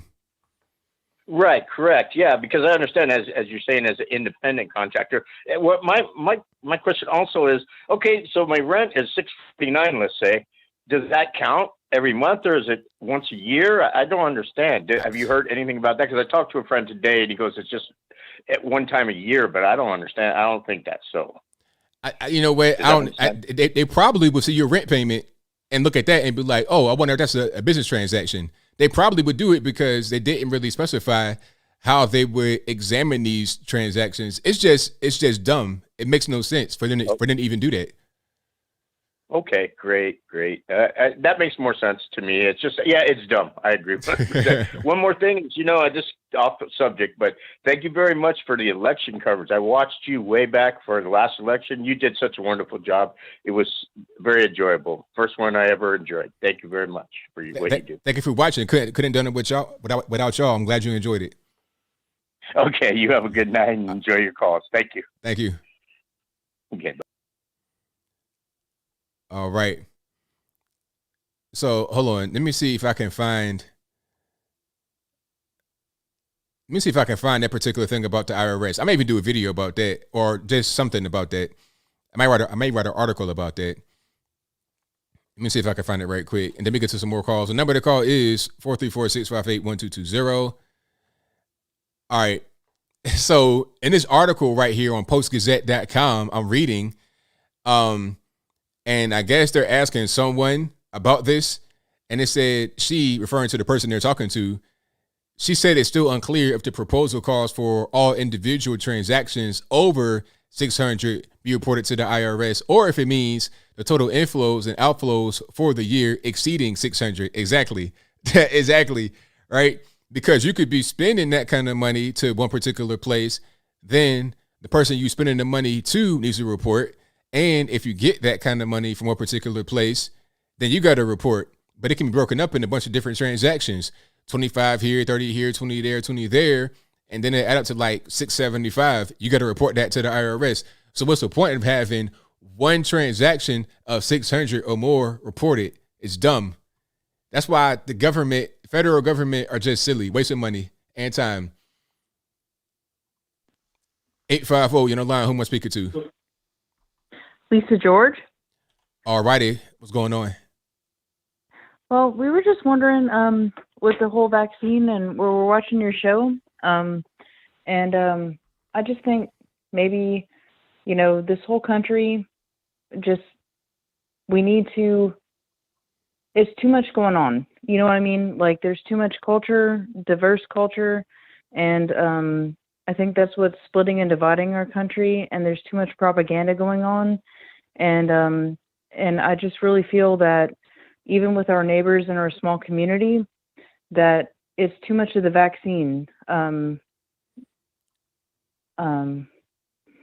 stuff going on. And are you there? Everything all right? Yeah, I'm here. Okay. Yeah. So, I mean, now as far as a cultural divide, that's a problem. And I think what the media does, they play on a cultural divide. They play on that and they know that it exists. So you see some of these commercials that are clearly targeted toward a specific audience. Some of them are it could kind of be a little offensive depending upon how you want to look at it. But that's what they do. They divide, they conquer. And I think it'd be up to us as American people to say, okay, let's not do that. And as far as as far as a cultural thing, when you bring in so many illegal aliens, that's going to make it worse. That's got to be addressed immediately. And I think that should be kind of a qualification to come into the country, that you're willing to kind of, when in Rome, do as the Romans and don't bring an incompatible culture to America. I'm not saying everyone must be the exact same, but let's not have, Afghanistan and their culture come to the U.S. and not have any kind of, capitulation. Well, I totally agree. Yeah, and us as Americans, I mean, we are a God-fearing country. So if you don't believe in God, Mike, one question I want to ask you: how in the world is a Muslim able to be on Congress? Well, I mean, you could be Muslim and that's fine, but I think the issue would be if you have any kind of extremism. I think that'd be the problem. But I mean, if you have to swear into Congress, or like even if you go to court and you have to swear on the Holy Bible and they don't believe in that, I mean, how is that even possible? Well, I mean, you got freedom of religion, so that's why they can do that. They can't. They can't say, because you're Muslim or if you're Jewish or if you're Hindu or atheist, that you can't be in Congress because of the Constitution, freedom of religion. Oh yeah, that's true. But then why do we have the Holy Bible then? I mean, is that even a thing? I mean, I guess it's like anymore? It's probably just tradition. Some people do it, some people don't do it. Some people swear in the Bible and they don't do things that are according to the Bible. You have those that are in Congress talking about their support of abortion, but they swear in the Bible when they get sworn in. Right. So not everyone even upholds what they say when they swear in the Bible. Yeah, I totally agree. And I watch a lot of court shows and stuff, and you can just tell when people are lying. So it's like, what is the whole even point of the court system? I mean, if you think about it, if people can lie, then what is the whole point? Well, you got to be able to provide evidence too. I mean, anybody can say whatever they want, but at a certain point, you got to have evidence. Like if I was to be brought to court on, like, let's say the IRS bring me to court and they say, you didn't pay your taxes, we're going to send you to jail, whatever.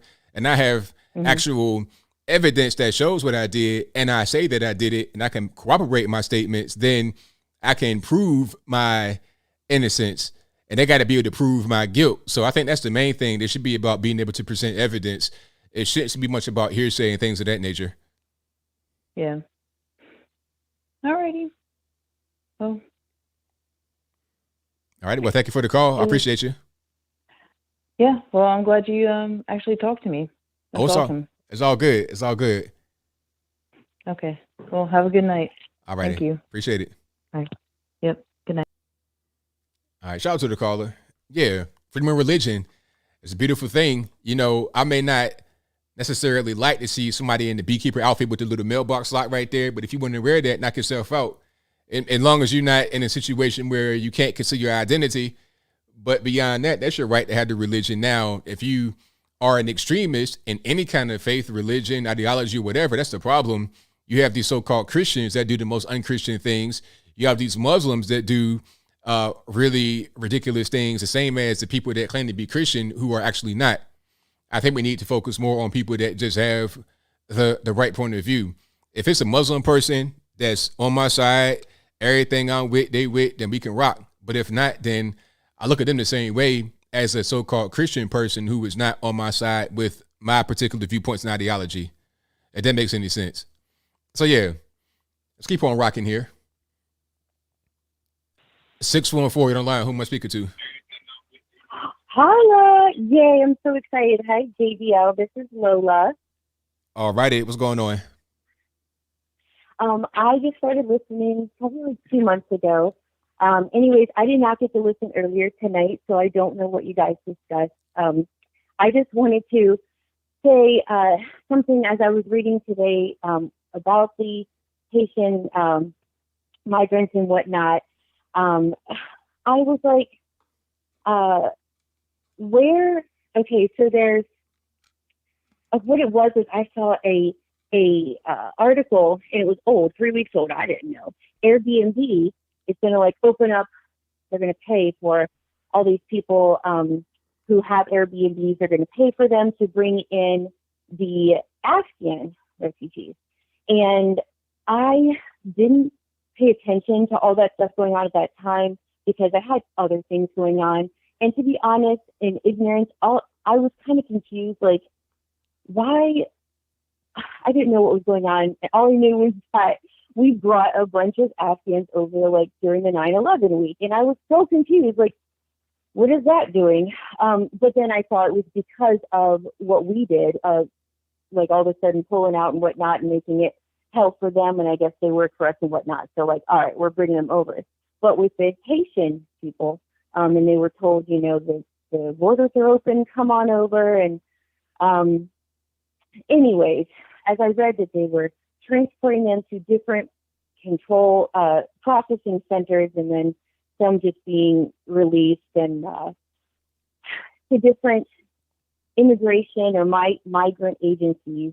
And I read that, you know, they'll get them set up with helping them get affordable housing. And I was like, wait, hold up. Where's affordable housing? Like, there is no affordable housing. That, you know, where are you going to get this affordable housing? There is none already. We're in a weird market right now with them making less homes over the last decade than ever before. And the average kind of home, they're all bigger and fancier, and there are no more like $100,000 modest, you know, 2-bedroom, 1-bathroom homes for starter families. Everything is, you know, $250,000 plus. Rent right now is, I live in a small town, and I've seen the rent go from like $600 to $800 to $1,000 to it's $1,200 a month right now, and that's just because there's so little available. And so I'm just thinking like, I don't know. That's all. I was just like, I would like to find affordable housing as well. Like, put me in that group, you know. I just don't understand what the plans are. You know, I used to really enjoy watching all the late night talk show hosts because I thought what they said was clever and funny and interesting. And I liked when they ragged on Trump because I thought it was so funny and so comical. And that was before, I guess, Rhodes or whatever. And so, but of course now it's horrible now. Now it's really bad because everything is so propaganda, like pushing vaccines and like ragging on people who don't follow and who aren't getting the vaccines. And I don't watch any of them anymore, but I used to love the monologues. And I don't remember like what my point was. I got distracted, but I think, you know, I don't know. That's where I'm at. Well, thank you for the call. I appreciate you. All right. Thank you so much. All right, now. Bye. All right. Shout out to the caller. And thank you all for being here. Definitely appreciate you guys. If you enjoy what you're hearing so far, go ahead and give the video a thumbs up. Also, like the video, share the video, do all that good stuff. And let's go to, let's try, hold on here. 970, you're on the line. Who am I speaking to? Jacqueline. All righty, what's going on? Hi, Anthony. I was just wondering if you've heard anything about the NDAA bill. I heard it through Bryson Gray that it's a bill that pushes a red flag law for gun confiscation and also forces women to enter the draft. I have heard, well, hold on, about men to enter the draft or women to enter the draft? Women.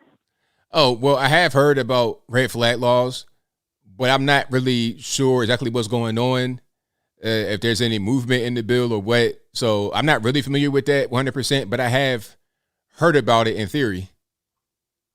Yeah, well, I was on Bryson Gray's site, and apparently a bunch of Republicans and Democrats voted on it and voted yes. So I was kind of wondering if it had actually gone through or not. Yeah, I'm not exactly sure. I think I saw something, but I don't really know. I need to look more into that and see what's going on because I don't want to speak out of ignorance. Okay. Would you be able to do something on that a little bit later once you do find out? I may be able to, depending upon what I find. If I got enough for a video, sure. Okay, great. Because I would like more information. I do have young daughters, so. Right. Yeah, for sure. Okay. Well, that was it. Thank you for answering my call. I appreciate it. All right. Thank you for the call. Definitely appreciate it. Okay. Thank you. Bless you. All right. Yeah, I have heard about the red flag. I think I see so much stuff all day that might have kind of slipped past me a little bit, but I'm going to look into that. You guys, I know you guys know more about that.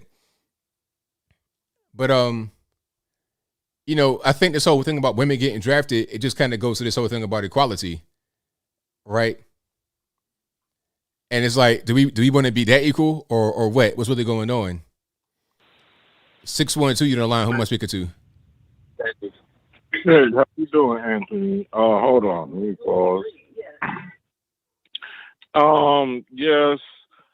How do you feel about China and its influence and its power? Do you feel like America is going to collapse? Because the way that I'm seeing things, let me finish my statement. The way I'm seeing things is I feel like America, we're going to collapse, and China is the next superpower. I'm watching all the movies. You watch Marvel. You watch all these big corporations. And I'm afraid, actually, for my child's future. Okay, so I don't think, well, I'll put it to you like this. I don't think we will collapse, because if we collapse and China collapses, without us, there is no China. And it's kind of an interdependent relationship. It's codependent, because we depend upon them to make all these cheap products we consume, because we are a consumer nation. We depend upon them for all these cheap products, all the cell phones, Apple iPhone, iPads, all that kind of stuff they make. Now, on the other hand, China depends on us for their economy, because they export cheap products. They receive trash. They produce pollution, so we don't have to. So it's codependent. If we fall, who are they going to sell to? How are they going to be able to sustain themselves? Who are they going to sell to? Europe? It's not going to be. They got to sell to us, because we're the biggest consumer. So it just wouldn't make any sense for us to fall and then have them at the same time take over.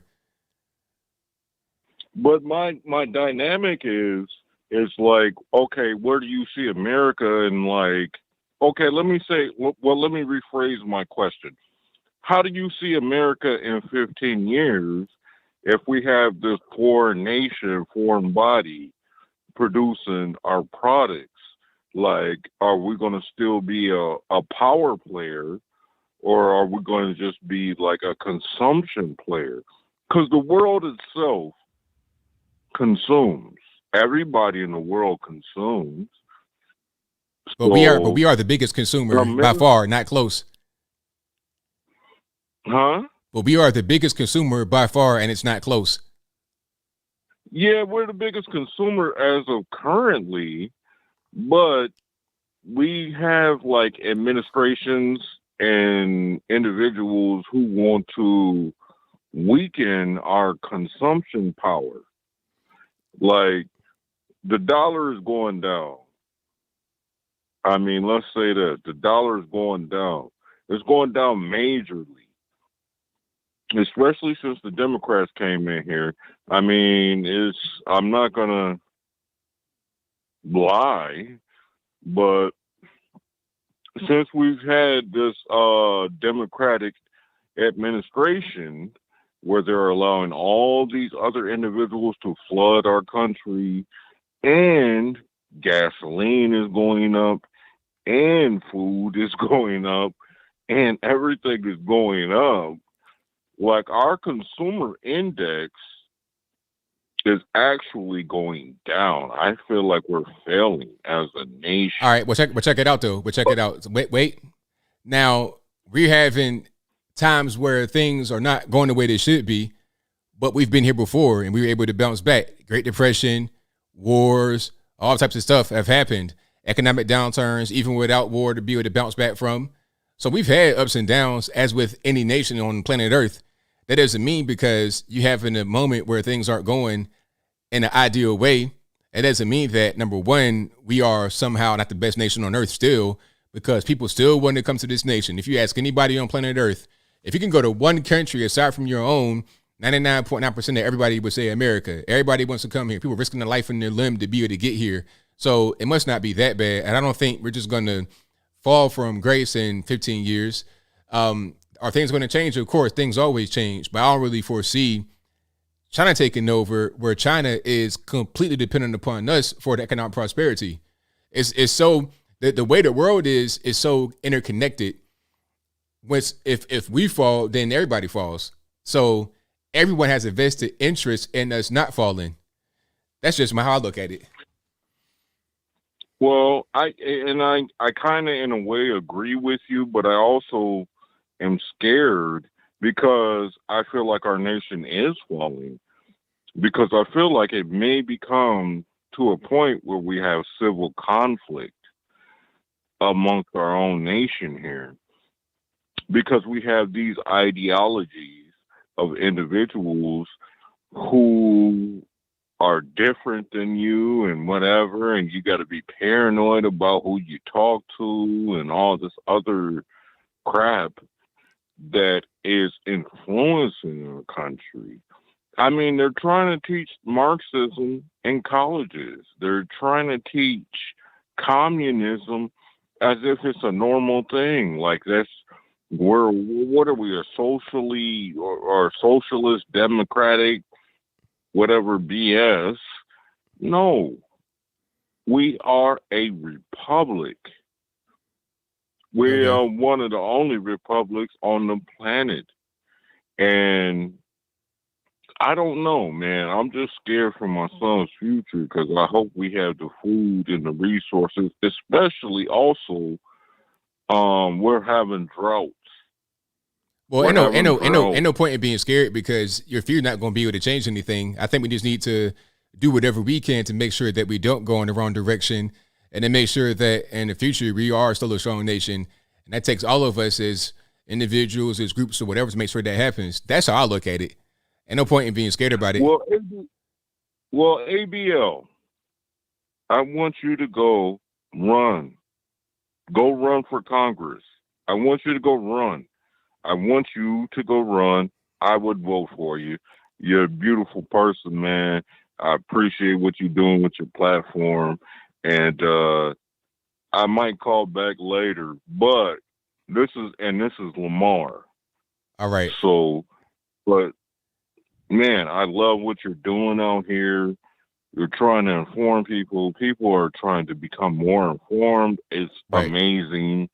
But caller, I don't mean to cut you off, but I got more callers on the line. But I thank you for your call, man. Definitely appreciate you. All right, thank you. All right now. All right, shout out to the caller. But yeah, ain't no point in being scared. I ain't never scared because it's like, what's the point? Why? I'm not going to do dumb things now. I'm not going to jump from the Eiffel Tower because I'm not afraid of falling because I don't want to end my life, but I'm not afraid of the future. Why? What's the point? That's not going to help you at all.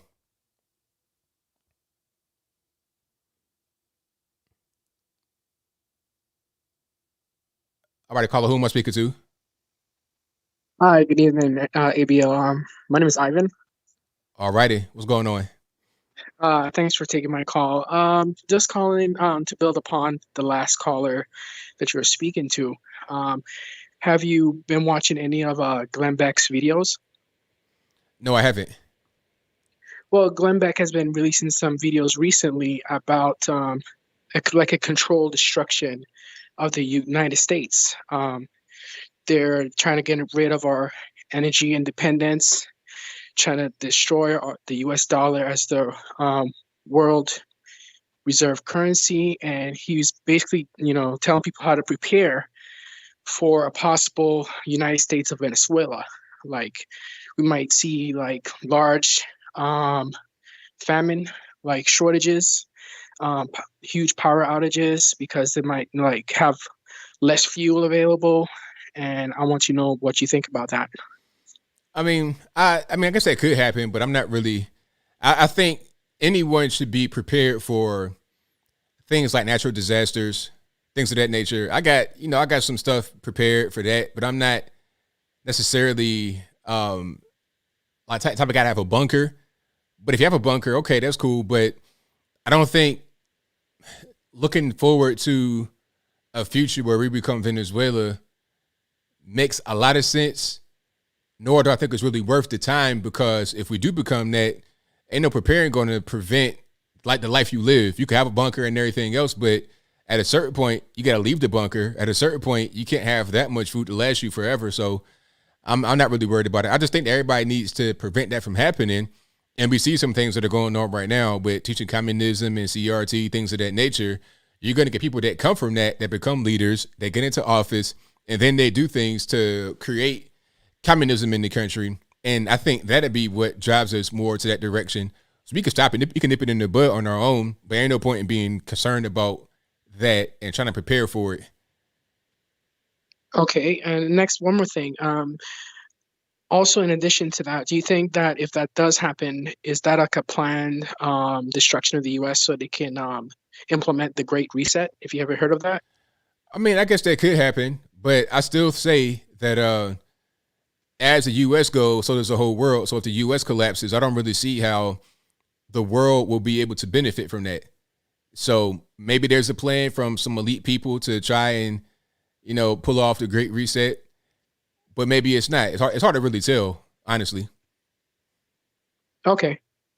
Again, thank you for taking my call. It was great talking to you, and you have a good one. All right. Thank you for the call. Definitely appreciate you. All right. Great call. And before I get to some more calls, shout out to Rihanna. I don't know if you guys have seen this, but I just saw this on my Twitter, and she has on a very political T-shirt. I put that on the screen. Some may say it's political, but it shouldn't be. I'll put it to you like that. And if you can't see the screen, she has like a regular, kind of like an oversized T-shirt, like a dude shirt, right? It's a white T-shirt, and it has "Think while it's still legal," and the word "think" is on top with stars beside it. So it looks like a political campaign sign to a certain extent. Think at the top with the 3 stars on either side, left and right, while it's still underneath that, and a red line, big red line. And then underneath that, it says legal. Think while it's still legal. That sounds kind of like what we would say over on this side, right? Use your brain, think while it's still legal. Do I think she's making a political statement about being conservative or whatever? I don't know. I wouldn't necessarily think so from Rihanna. But what if she is making that statement? I like it. It reminds me of Nicki Minaj talking about, the vax and do you want to put that in your body? I like it. I like when you have these mega stars because let's be clear, this is a mega star right here, billionaire, or I think her net worth is up there toward the B mark because of her Fenty makeup or whatever she got going on. So this is a really big statement if it's a political thing. Now, if they ask her about it and she says something like, Trump 2024, then that's like next level. But we'll see. I'm gonna keep an eye on that right there. But you heard it here first. Rihanna wearing a shirt that could be seen as political. All right. So let's get to a few more calls here. And you guys know what the deal is. The number to call is 434-658-1220. The Great Awakening. That's right, Miss Adams. Right on. All righty. Let's do 416 on the line. Who am I speaking to? Hi, it's Cigar Box, Anthony. How you doing? I'm all right. How about yourself? Just living the dream, man. I was wondering if you heard anything about. I saw something, and I don't know who this senator was, but he was Republican, and he mentioned something about illegal aliens that were listed in this bill that they wanted to pass, right? And right. Jerry Nadler said he wanted it struck from the minutes, the term illegal aliens, and replaced with human infrastructure. What? Whoa, wait a minute. I mean, really, that's worse than illegal aliens because what do you mean infrastructure? You talking about, are they tools? Are they just going to be farm hands? Are they just going to be cotton picking machines like slaves? Is that what we're doing? Are we going backwards to the point where, slave was considered property and not really a human? Like, what's going on? I just think it was a way of sticking it in there so that if anybody was reading like the pages and pages and pages of the bill, that they wouldn't notice it being there, and they would think that it was something to benefit everybody and not being illegal aliens. You know what? That definitely could be it, but I think they want to. They don't want to have that term in there, illegal aliens. I've heard that a lot. They say that's offensive for some reason. nobody's illegal. You're not illegal as a person. You didn't do anything wrong. Although if you're here illegally, then you did do something wrong. But they want to say all kinds of things like undocumented migrant. They want to say stuff like that. So it's all kind of games they play. Nobody is illegal in their own country, so. Right, exactly. But if you're not in your own country, then that's a different problem. And did you see those two wonderful, heavily vetted refugees from Afghanistan? Yeah. That were still on the army base. Did you hear about that? Yeah, where they sexually assaulted a 14 and 15-year-old boy or something like that in the bathroom. Yeah, and the other guy strangling and smothering his wife. Correct. Yeah. Yeah, that's just what we want. Plane loads of those. Exactly. I mean, it's like they're coming straight from Afghanistan. That's a culture over there. I mean, and everybody knows it. Like as far as this whole thing with the abusing the boys and that whole thing is been going on since the beginning of time. And it's not really changed. And the culture with Islam and whatnot, it kind of cements it into stone, unfortunately. So when they come over here, they're not going to just all of a sudden be different. That's why I say you got to have legal immigration with proper vetting processes. So maybe you can identify a guy that has a 12-year-old bride and say, okay, sir, you're not going to get into the country. But that didn't happen. Yeah. Yeah. I had a bit of a problem. I did just get a couple of minutes here. I don't know if you remember, but I started a very small channel about a year and a half ago called Zoot Java. So I've had some problems the last couple of months, so I haven't really done anything on it. And so anyways, I recorded a video, and I'll go to upload it, and I couldn't find my channel. And then I went into my email, and they told me that they eliminated it for some kind of false, what do you call it? False stuff about the virus. Oh, really? So you got deleted? Your whole channel got deleted because of that, or just a video got deleted? Yeah, I was, but then I actually was surprised at this. I appealed it, and I said to them, well, to begin with, I took your advice, and that was don't have any profanity on there. So I figured, that's going to help me, and it didn't seem to. And then I said, the last thing that I put up was 3 months ago. How is it you guys are just finding it now? Like, they always do that. They'll go back 4 years. They didn't even have, like I said, what exactly is it that I did? All they did was they said, here's the terms of service. You did something in here. And I just went, hey, if you guys, can you at least be half decent enough to tell me what I did if you're going to cancel me like this? And nope. Anyways, I was lucky enough to, they said, oh, we reviewed it and you got your channel back. But man, that's weird. And like, I've been looking at everybody else out there, and I can't believe the stuff everybody else is saying, and I never said anything close to it. Yeah, but but that's how they do though. I mean, it's random and arbitrary. Sometimes you get targeted. It's a lot of different things, and they never tell you what's going on. They just kind of do stuff, and it's just weird. Yeah. So, anyways, that's why I also put a channel up on like BitChute and Odyssey too, just in case this happened. And I was really happy that just in case it did happen, I did have those ones at least. But anyways, thanks a lot. I've taken up a lot of time. I'll talk to you later. Thank you very much. Thanks for the call. Appreciate it. Thanks, man. All righty. Shout out to my man Cigar Box for the call. Yeah, they will delete your channel in a heartbeat over nothing. That does happen a lot. 100%. I saw a comment I wanted to respond to. I'm not really sure where it was. Oh, somebody said the Taliban's going to eliminate that behavior, with the underage boys and the wife beating. Pfft, that's what you think. A lot of them, they do the exact same thing that they say that they don't want to happen in the country. That's just what it is. Like the whole thing with the poppy. Now, back when the Taliban first came to Afghanistan, I think, what was this, like before 01 or whatever, like in the 90s, or maybe even after that. But anyway, the Taliban were burning. They were burning the poppy fields, but they also had a big reserve of the poppy that they didn't burn, and they were able to sell that to be able to. They were able to sell that at a higher price because the poppy was burned, so the price of the poppy went up. You see, so they could sell the reserve and get more money for that than they would have just for the crops that were growing. So a lot of stuff they do, don't believe the hype from the Taliban. Okay, and if you're trying to call again, anybody, 1 call per night, please. I don't do 2 calls on the same night for one person. So let's get to the next one. 215, you're on the line. Who am I speaking to? Hey, ABL, how's it going? Hey, that was all right. How about yourself? Everything's good. So far, so good. So basically what I wanted to, the question I have,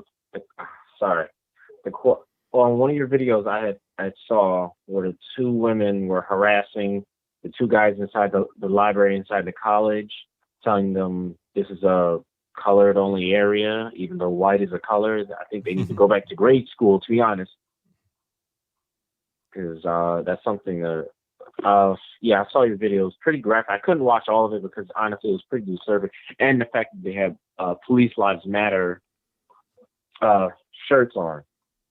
And honestly, if that was me, they handled it a lot better than I would, because, well, first of all, if I noticed they were wearing like Black Lives Matter stuff, that'd have put me on high alert. So I'd have been watching my back regardless if I was them. Right. Yeah, because you culturally aware that there's people out there, there's a lot of people out there that don't use their brain, and they're just completely brainwashing. You tell, oh, Trump supporters are racist, they'll just go along with it.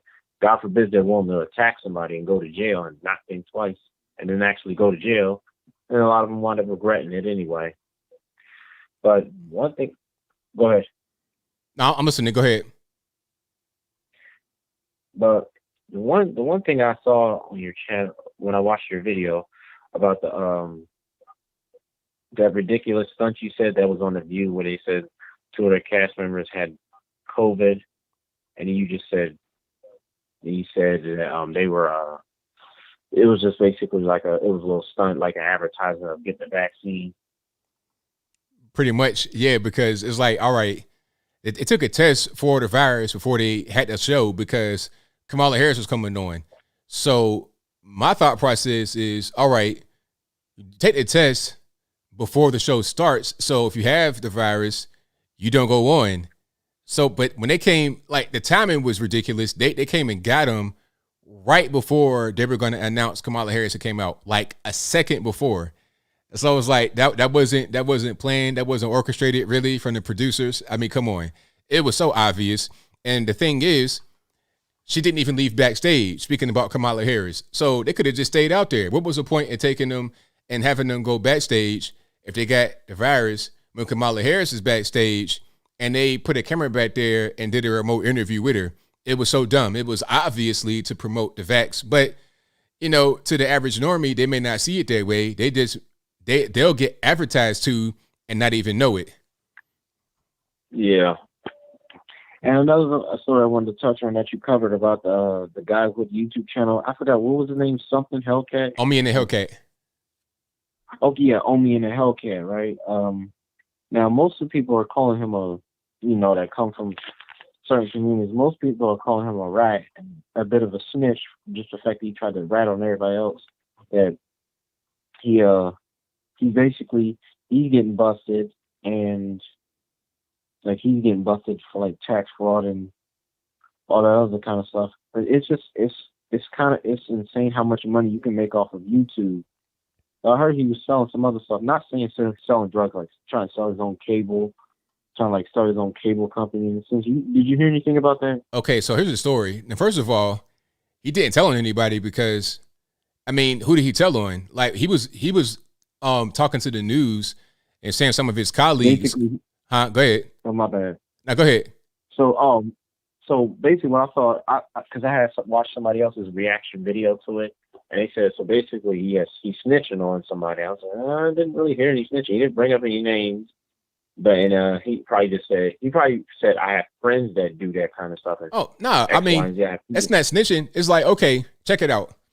If you got people that are being sued actively by DirecTV with public cases for doing the exact same thing that Omi and the Hellcat is being accused of, it's not snitching if you say that, because anybody can look it up. It's public information. That's not something that is not known.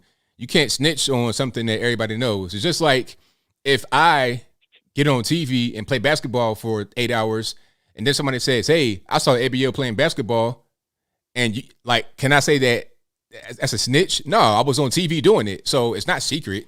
So that's not snitching. See, what he was doing, YouTube is just what he was doing just because.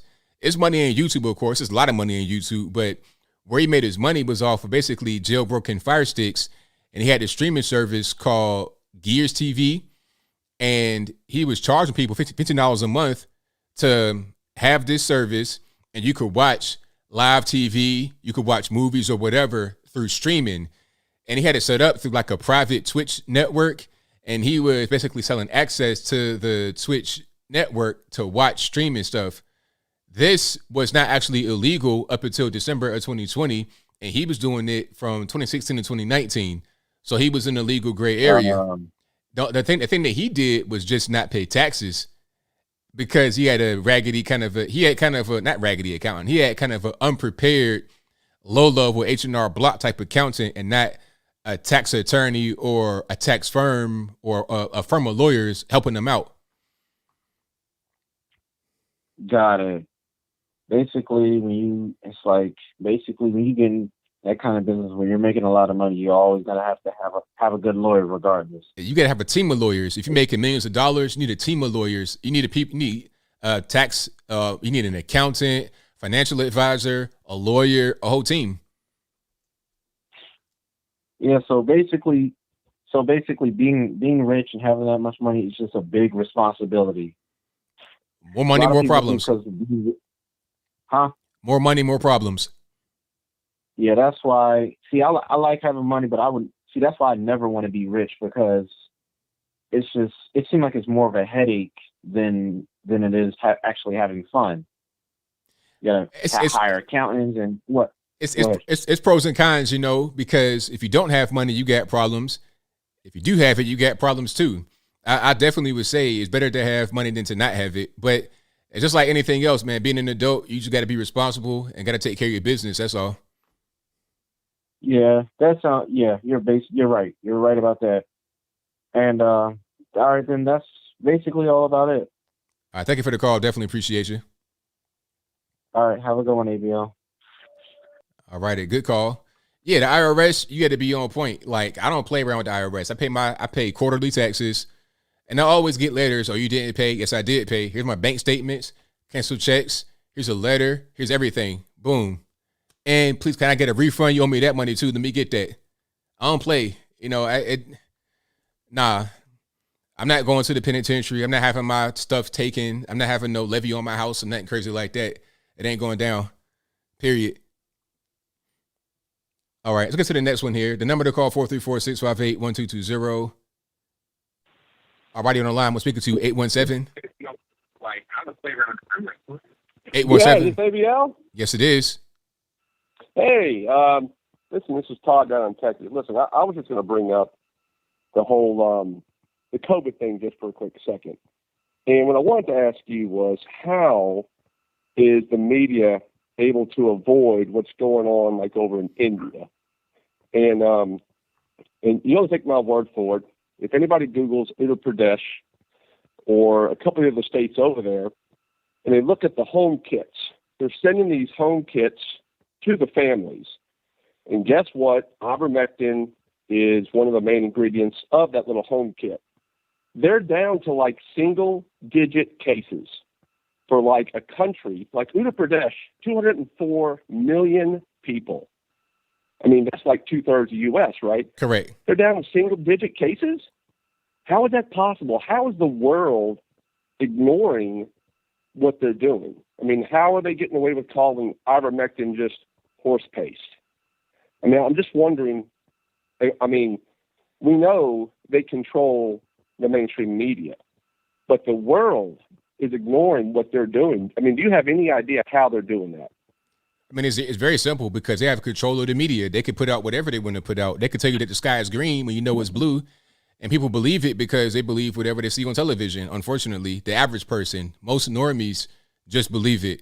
And then when alternative media comes in, they are often seen as, by these same people, they're often seen as not credible, fake, so they're not going to believe it. Well, let me ask you this. Do you think it's the same? Is it that bad over in Europe? I mean, you got to figure UK, you got to figure Germany, France. I mean, all these other countries, are they all blind like us? I mean, India had got it right. India's whipping this thing, and they're using ivermectin. They're one of the least vaccinated countries in the world. Now, that line is trending up, and this is all public data. You can go Google COVID-19 stats. I mean, they can't hide that. You know, I mean, this is something anybody and everybody can see for themselves. And is the rest of the world just blind like we are? I mean, obviously, what you just said is the truth. I mean, I think anyone that watches and listens to you, and thank God you're out there presenting the facts as it is. But my goodness, is the rest of the world like this as well? I mean, you know, it floors me to see that going on over there. You know, a country or a state within India, which is Uttar Pradesh, which is one of the most poor out of all of them. And they're whipping this thing. And ivermectin's at the forefront. And over here, you mentioned ivermectin, and they're going to ban you from YouTube. It blows my mind. It blows my mind. So I just want to thank you for what you do. But again, I'm just curious if England and all these other countries over there, are they in the same media hellhole that we're in? I'm just wondering. It's a good question. I'm not exactly sure about them over there, but I would probably presume so. Western country, kind of on the same wave as the U.S. to a certain extent. I wouldn't doubt it if they were. Yeah. Well, man, like I said, I'd encourage you to take a look at it. And I don't want you to say the I word. I don't want to see you banned on YouTube. But my goodness, if any and all the listeners and watchers can just check it out for themselves, don't take my word for it. And, you know, maybe one of these days the truth will get out. But, hey, man, I appreciate what you do. All right. Thank you for the call. Definitely appreciate it. You got it. You know, great call. I think it's all about money, though, because a lot of these big pharma, look at all the commercials on television. What you don't have, I'll tell you what, I'm not exactly sure about UK or other countries, what they do as far as their media, but I know about our media. What do you see on our media that you don't see over in UK, for example? You don't see drug commercials over there. You know, you see it over here. It's like normal. You see this active, yeah, and they got some type of lady running through a field, talking about this medication may cause suicidal thoughts. Your back might explode. You might develop a third leg out your back, whatever. But hey, it's to treat mild sickness. Side effects could be death. These commercials are normal to us, but not to them over across the pond. And the whole point is that some of these companies, they have these drugs, they have a financial interest, a vested interest in the vax. So you put two and two together and see why they don't want to have things like IVM you put out there as a possible remedy. Same thing with HCQ and everything else. Same thing with exercising and dieting and not being 1,000 pounds, the size of a whole H3 Hummer going down I-95 at 100 miles an hour. But anyway, so here's an article for you guys from Business Insider India. It's crazy because this is kind of what's going on. I don't think it's the Indians that put it out, just to be clear. I think it's one of those AP stories that they just picked up on this particular website. But it says, fully vaccinated, single, and ready to mingle, you can now kiss your date, Oregon officials say. Hey, you can only kiss on the date if you're vaccinated. You can shoot heroin on the street and it's fine. You can smoke crack on the street and it's fine. But you want to kiss your date, oh man, you got to get the vax. Are we living in bizarro world, or is it just me? Oregon, please tighten up. Left coast in general, please tighten up. I'm seeing active crack smokers in broad daylight acting like nothing's going on. They living their best life. They got the liquor in one hand, cocaine in the other hand, and it's fine. But don't you dare go into a park walking your dog without the vax and the mask. It's so dumb. I mean, come on. I refuse to live in a place like that. Just on principle of I don't want to live in an idiotic place. Right? All right, but I'm going to keep on going here. I don't want to get too triggered. Let's go to the next call. 843 on the line. Who am I speaking to? Hey, ABL, it's Joey. How are you doing tonight? All right, thanks. All right. How about yourself? I just want to say, first and foremost, the whole quote unquote whipping thing. Let's be honest, that was nothing more but a distraction. Because it's blatantly obvious that Biden's policies are nothing but miserably failing, or is a miserable failure, basically. I mean, Harris was never there. Biden's obviously not going to go there. So, I mean, it's funny. And then also you got the media, obviously, they're not covering, except for Fox, of course, because of their drones and whatnot, but they're not covering until a story that goes with their interests, obviously, appears up. And now they suddenly give attention to it. Right, exactly. I mean, let's be like, that's how I can't like trust like the mainstream media on whatnot. So, I'd say that, and it's funny because Biden's too busy fighting us, the American people, over a vaccine, you know, but while all these migrants that are coming in, they don't got to do it. They ain't gonna do it. He's basically treating us like we're second-class citizens, and while the illegals, because I guess they're potential voters, I guess they are exempt from that. How ironic is that? It's funny how that works when if they want something from you, or they give you all types of benefits and leeway and exemptions, and it's fine. But if they don't need to get anything from you, and they already got you, you don't get any special treatment, no benefits. Put your mask on, get the shot, and have that be that. Yeah, no, it's funny. It's like he wants to mandate like this whole like thing. I mean, honestly, let's be honest here. Let's be honest. If he really cared about people's public health, he should look at his son, Biden's. He should look at his son. I mean, let's be honest. That's right. I mean, there's definitely some public health issues there. I mean, you got drug addiction, you got a bunch of other addictions, mental problems. That man's a whole big mess. It's a whole basket case. Get admitted to the hospital right now and tighten up. Get it together.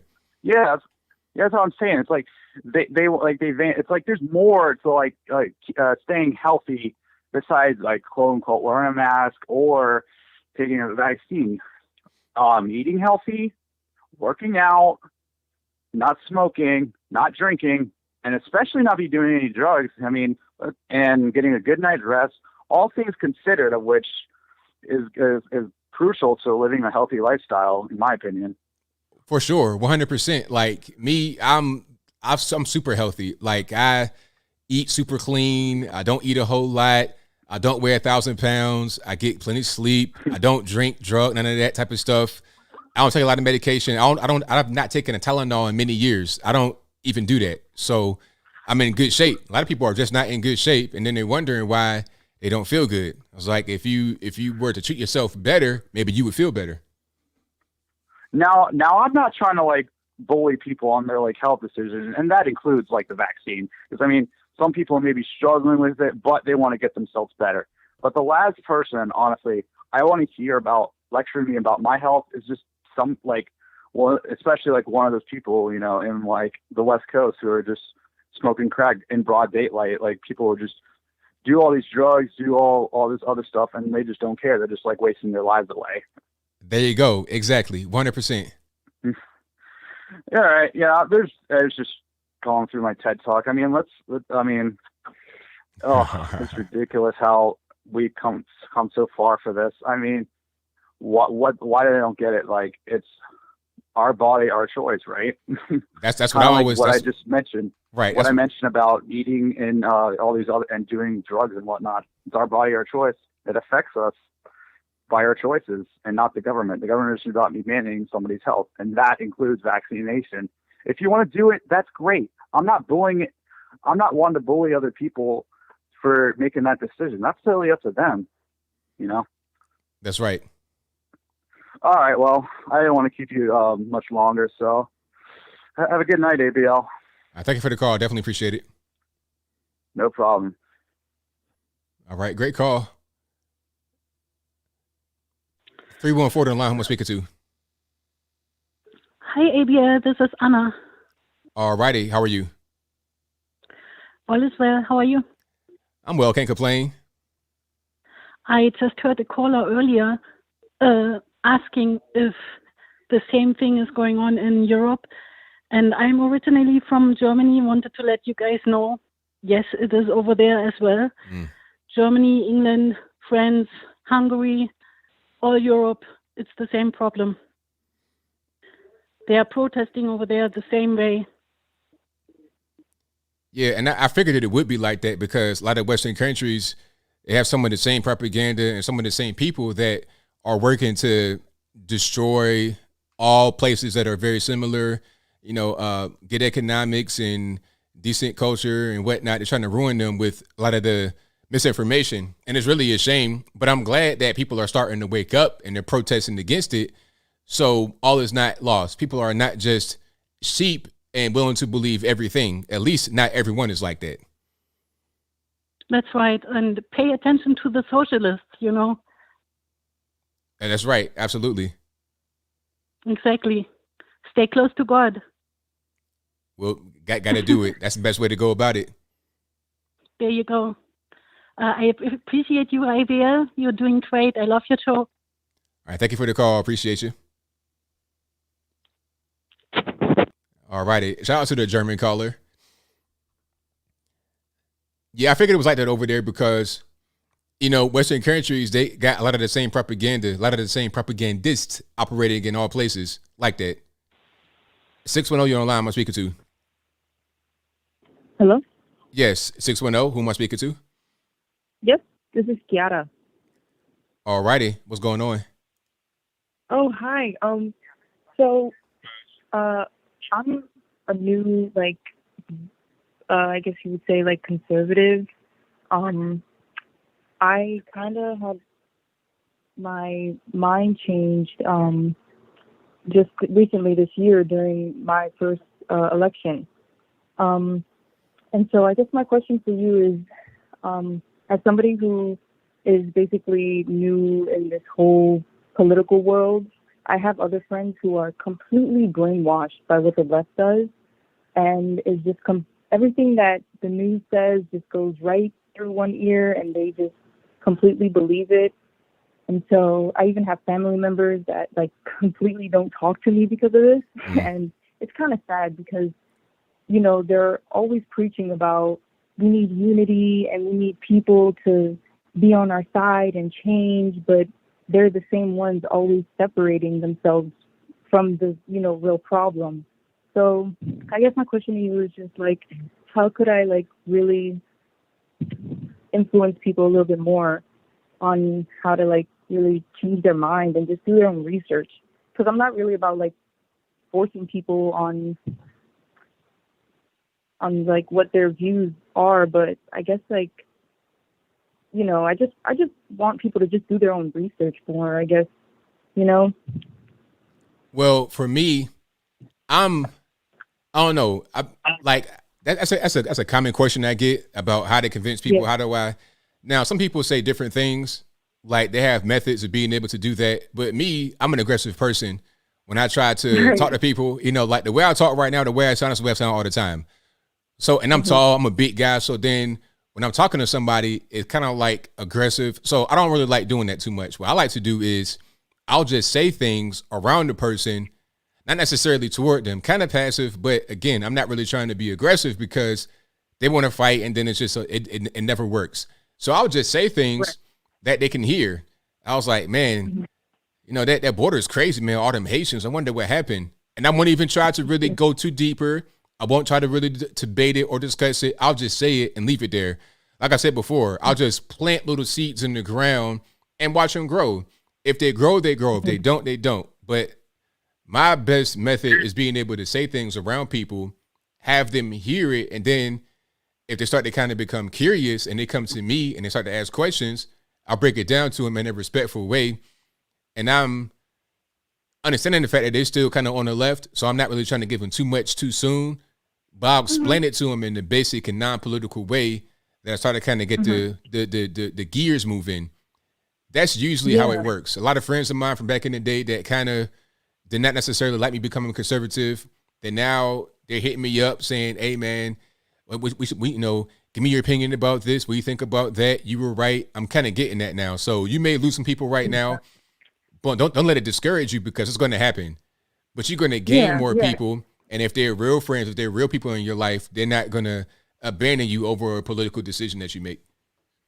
Yeah, because my father-in-law, he kind of opened my eyes up a little more, and I did a lot of my research. I watched so many of your videos, and like Thomas Sowell, Candace Owens, Charlie Kirk, Ben Shapiro, you name it, all the big conservatives.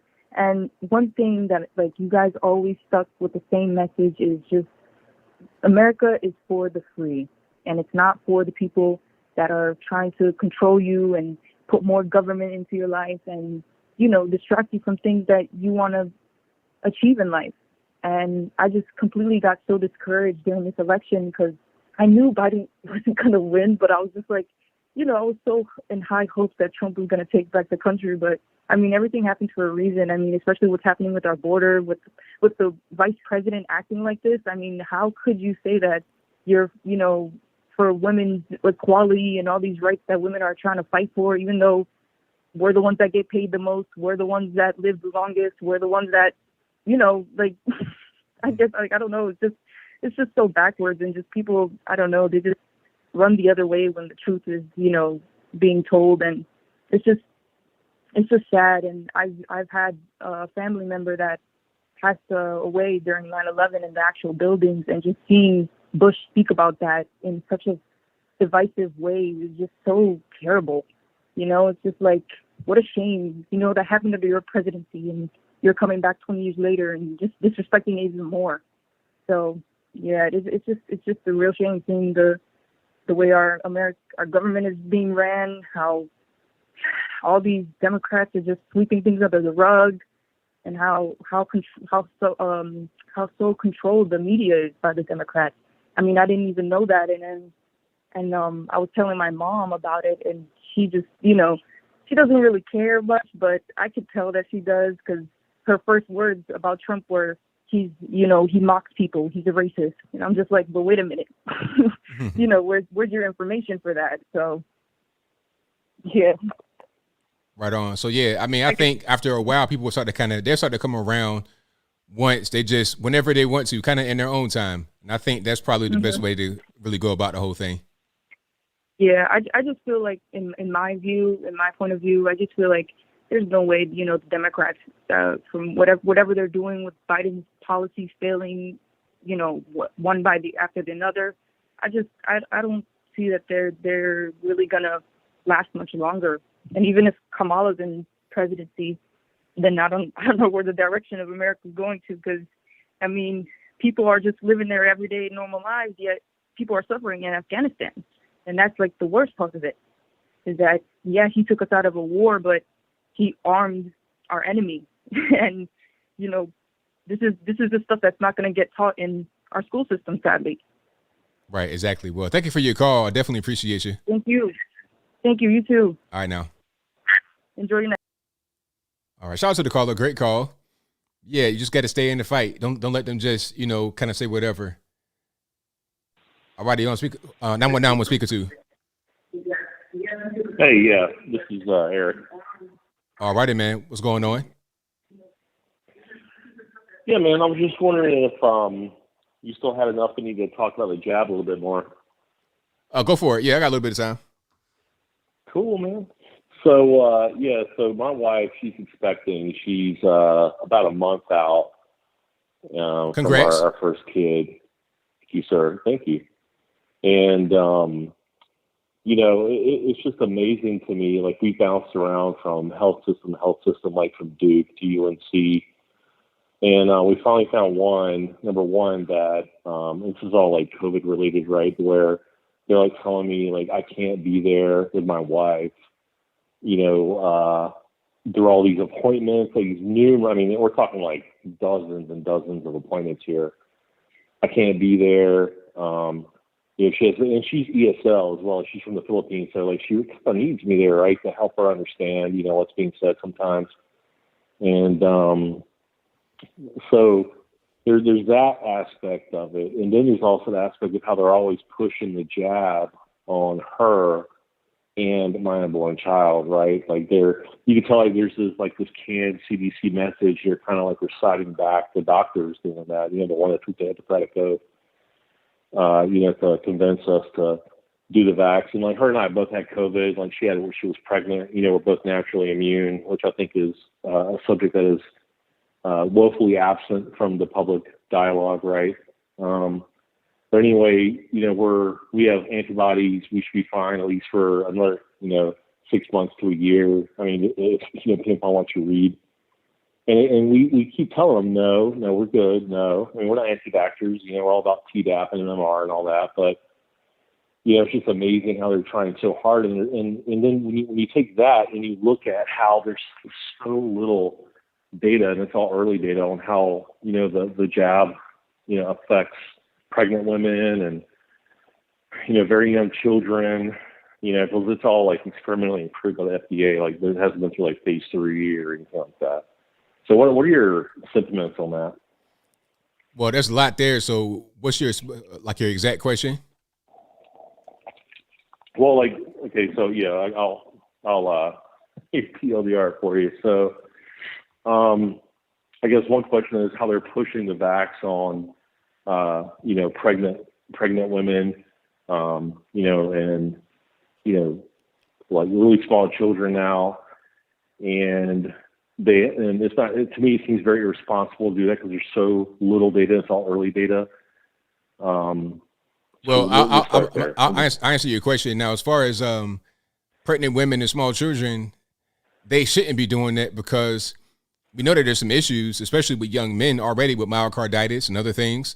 So if young men are having a lot of adverse symptoms from this, not even children, I'm talking about like teenagers. So if you go any younger, there may be some more problems with this. So, and also as far as girls too, girls are actually more genetically prone to contracting myocarditis.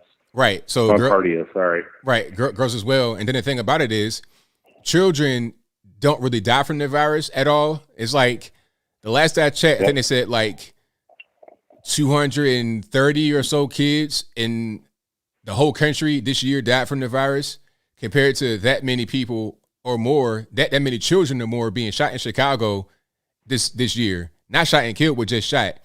So more kids were shot in Chicago and survived or died or whatever than all the kids who died from the virus in the whole country this year. So it's not even needed. Yep. And then as far as pregnant women, there's been complications there. There's been issues there. So until we get a full scope of what's going to happen, then it shouldn't be pushed on pregnant women or children or anybody really, but definitely not pregnant women or children. Yeah, I totally agree. I think the first resort should be therapeutics, right? And it's like they keep, when I say they, I'm talking about, like the government, them in collusion with the mass media, keep trying to shut down these novel treatments that are, usually off-label, but they are very effective, as been proven by, doctors in the ICU and so forth, like NAC. NAC is a very good example. That was available on Amazon about 3 or 4 days ago. Now it's not, because now it's being controlled by the FDA. Right. So it's just mind blowing how they're trying to shut down, natural immunity, shut down therapeutics, anything from a prophylaxis standpoint. And it's what else could it be about them? Because it's clearly not about health. If it was, they would be encouraging these therapies, but it has to be about control. Wouldn't you say? That's what it sounds like to me. yeah. ABL, my wife and I both love you, man. And I'm definitely, when the little one's born, we're going to play your videos for her too. So really appreciate you, buddy. I thank you for the call. Definitely appreciate you. Take care, man. Bye-bye. All right. Great way to end it, but that'll be a wrap. Thank y'all for being here. If you couldn't get on, it's not my fault, but I'll try to get you on the next time. The phone lines were blowing up. I had like 4 or 5 in the queue right there. So thank you for everybody that's watching, to everybody that called, to everybody that retweeted, liked, shared, commented, subscribed. Thank you for doing what you do. Couldn't do it without you. Shout out to the mods for keeping the trolls in check as much as possible. I got a few super chats on deck. I'm going to read those right quick. And then we're going to go ahead and wrap it on up, put the bow on the top. Also, I didn't shout out my sponsors for some reason. I'm messing up. Shout out to my sponsors, of course. Shout out to patriotpost.us, the best source on the internets for news and information, iPads, all that good stuff. Great source. They're right here locally in Tennessee, East Tennessee area. Good guys, I met them. patriotpost.us. Check them out. Also, go to Mr1920.com, Mr. MISTER 1920.com for some beautiful handmade American soaps. That's right, soaps. Anniversary gift, birthday gift, something just for yourself, whatever you want to get. Go to that particular website in the description box. Also, shout out to the guys make my flags, the beautiful handmade wooden flags that are right behind me. That's bhedesigns.com, bhedesigns.com. Link will be in the box. Get one just like those or one of your very own, whatever kind of size you want. Also, shout out to me. Shout out to myself. AnthonyBLogan.com. That is ANTHONY, the letter B, LOGAN.com. All my articles are on there for every video. I cite my sources. I write every article myself. Everything's on there. I got my email, my snail mail, all my social medias.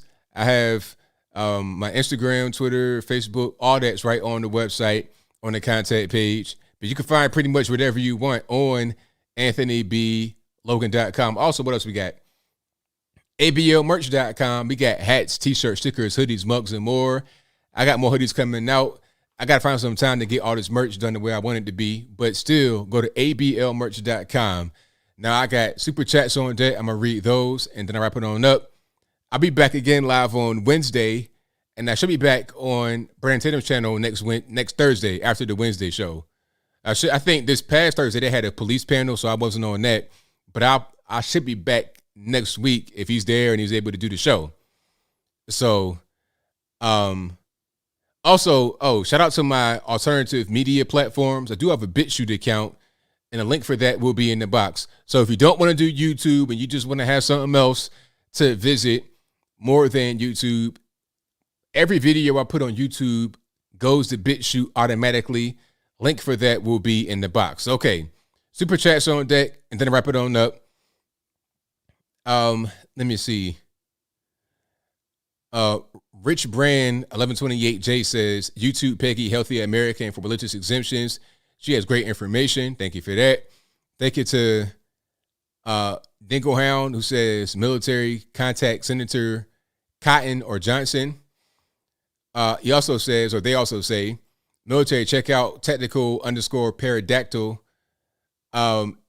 Pterodactyl, the P is silent. PTERODACTYL. Tactical _ pterodactyl on TikTok. Plethora of information. Also, Dinko Hound says, stop pregnancy holidays, Chinese, etc. Come to states on holiday, quote holiday, deliver their kid, and now the kid is a citizen. Right.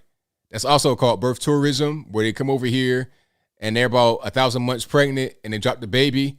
Now you got an anchor baby. Not a good thing. Thank you to Jim Jones, who says, Muslim friends I had growing up, I catch them lying. Their defense is, I swear to God, bro. Then I say, okay, swear in the Quran. The reply, crickets. Thank you to Brenda Wilson, who says, great show, love your content. AB, stay strong. Everyone, God didn't give us a spirit of fear in us. There you go. Thank you to Angel for the gold emoji. Thank you to LAMH for becoming a member for 9 months straight. I appreciate you for that. Who says, did 15,000 Haitians swim to the Texas border? No, they didn't. A lot of them got on the plane and flew, and a lot of them had already been in South America for many years, ever since the earthquake thing happened a long time ago, way back in the day. Remember that? They've been in Chile and Brazil since like 2012, 2013, waiting for the right time to come over. And then they get Joe Biden in office. Oh, the border's open. We lit. Come on over right now. That's what happened. I think it's a Mr. Though or Thou who says, my grandpa was in the army for the party against the CCP. When they took over, they would beat him daily and have him praise them. This could happen here. Yeah, hopefully we don't go through that at all. Shout out to Tasha. Tasha says, no tea on deck. My bad, not you, white man slipping. Oh, it's all good. But hey, thank you for being here. I'll be back live again on Wednesday. And the tea gonna be back and all that good stuff. I got one more. Y'all keeping me. Portland says, hey, Anthony, check out Saucy. Okay, let's not promote other YouTubers on my channel, please. Good guy, though. Shout out to him, but let's not. Anyway, you guys have been great. And until next time, y'all be safe. I'm out. And peace.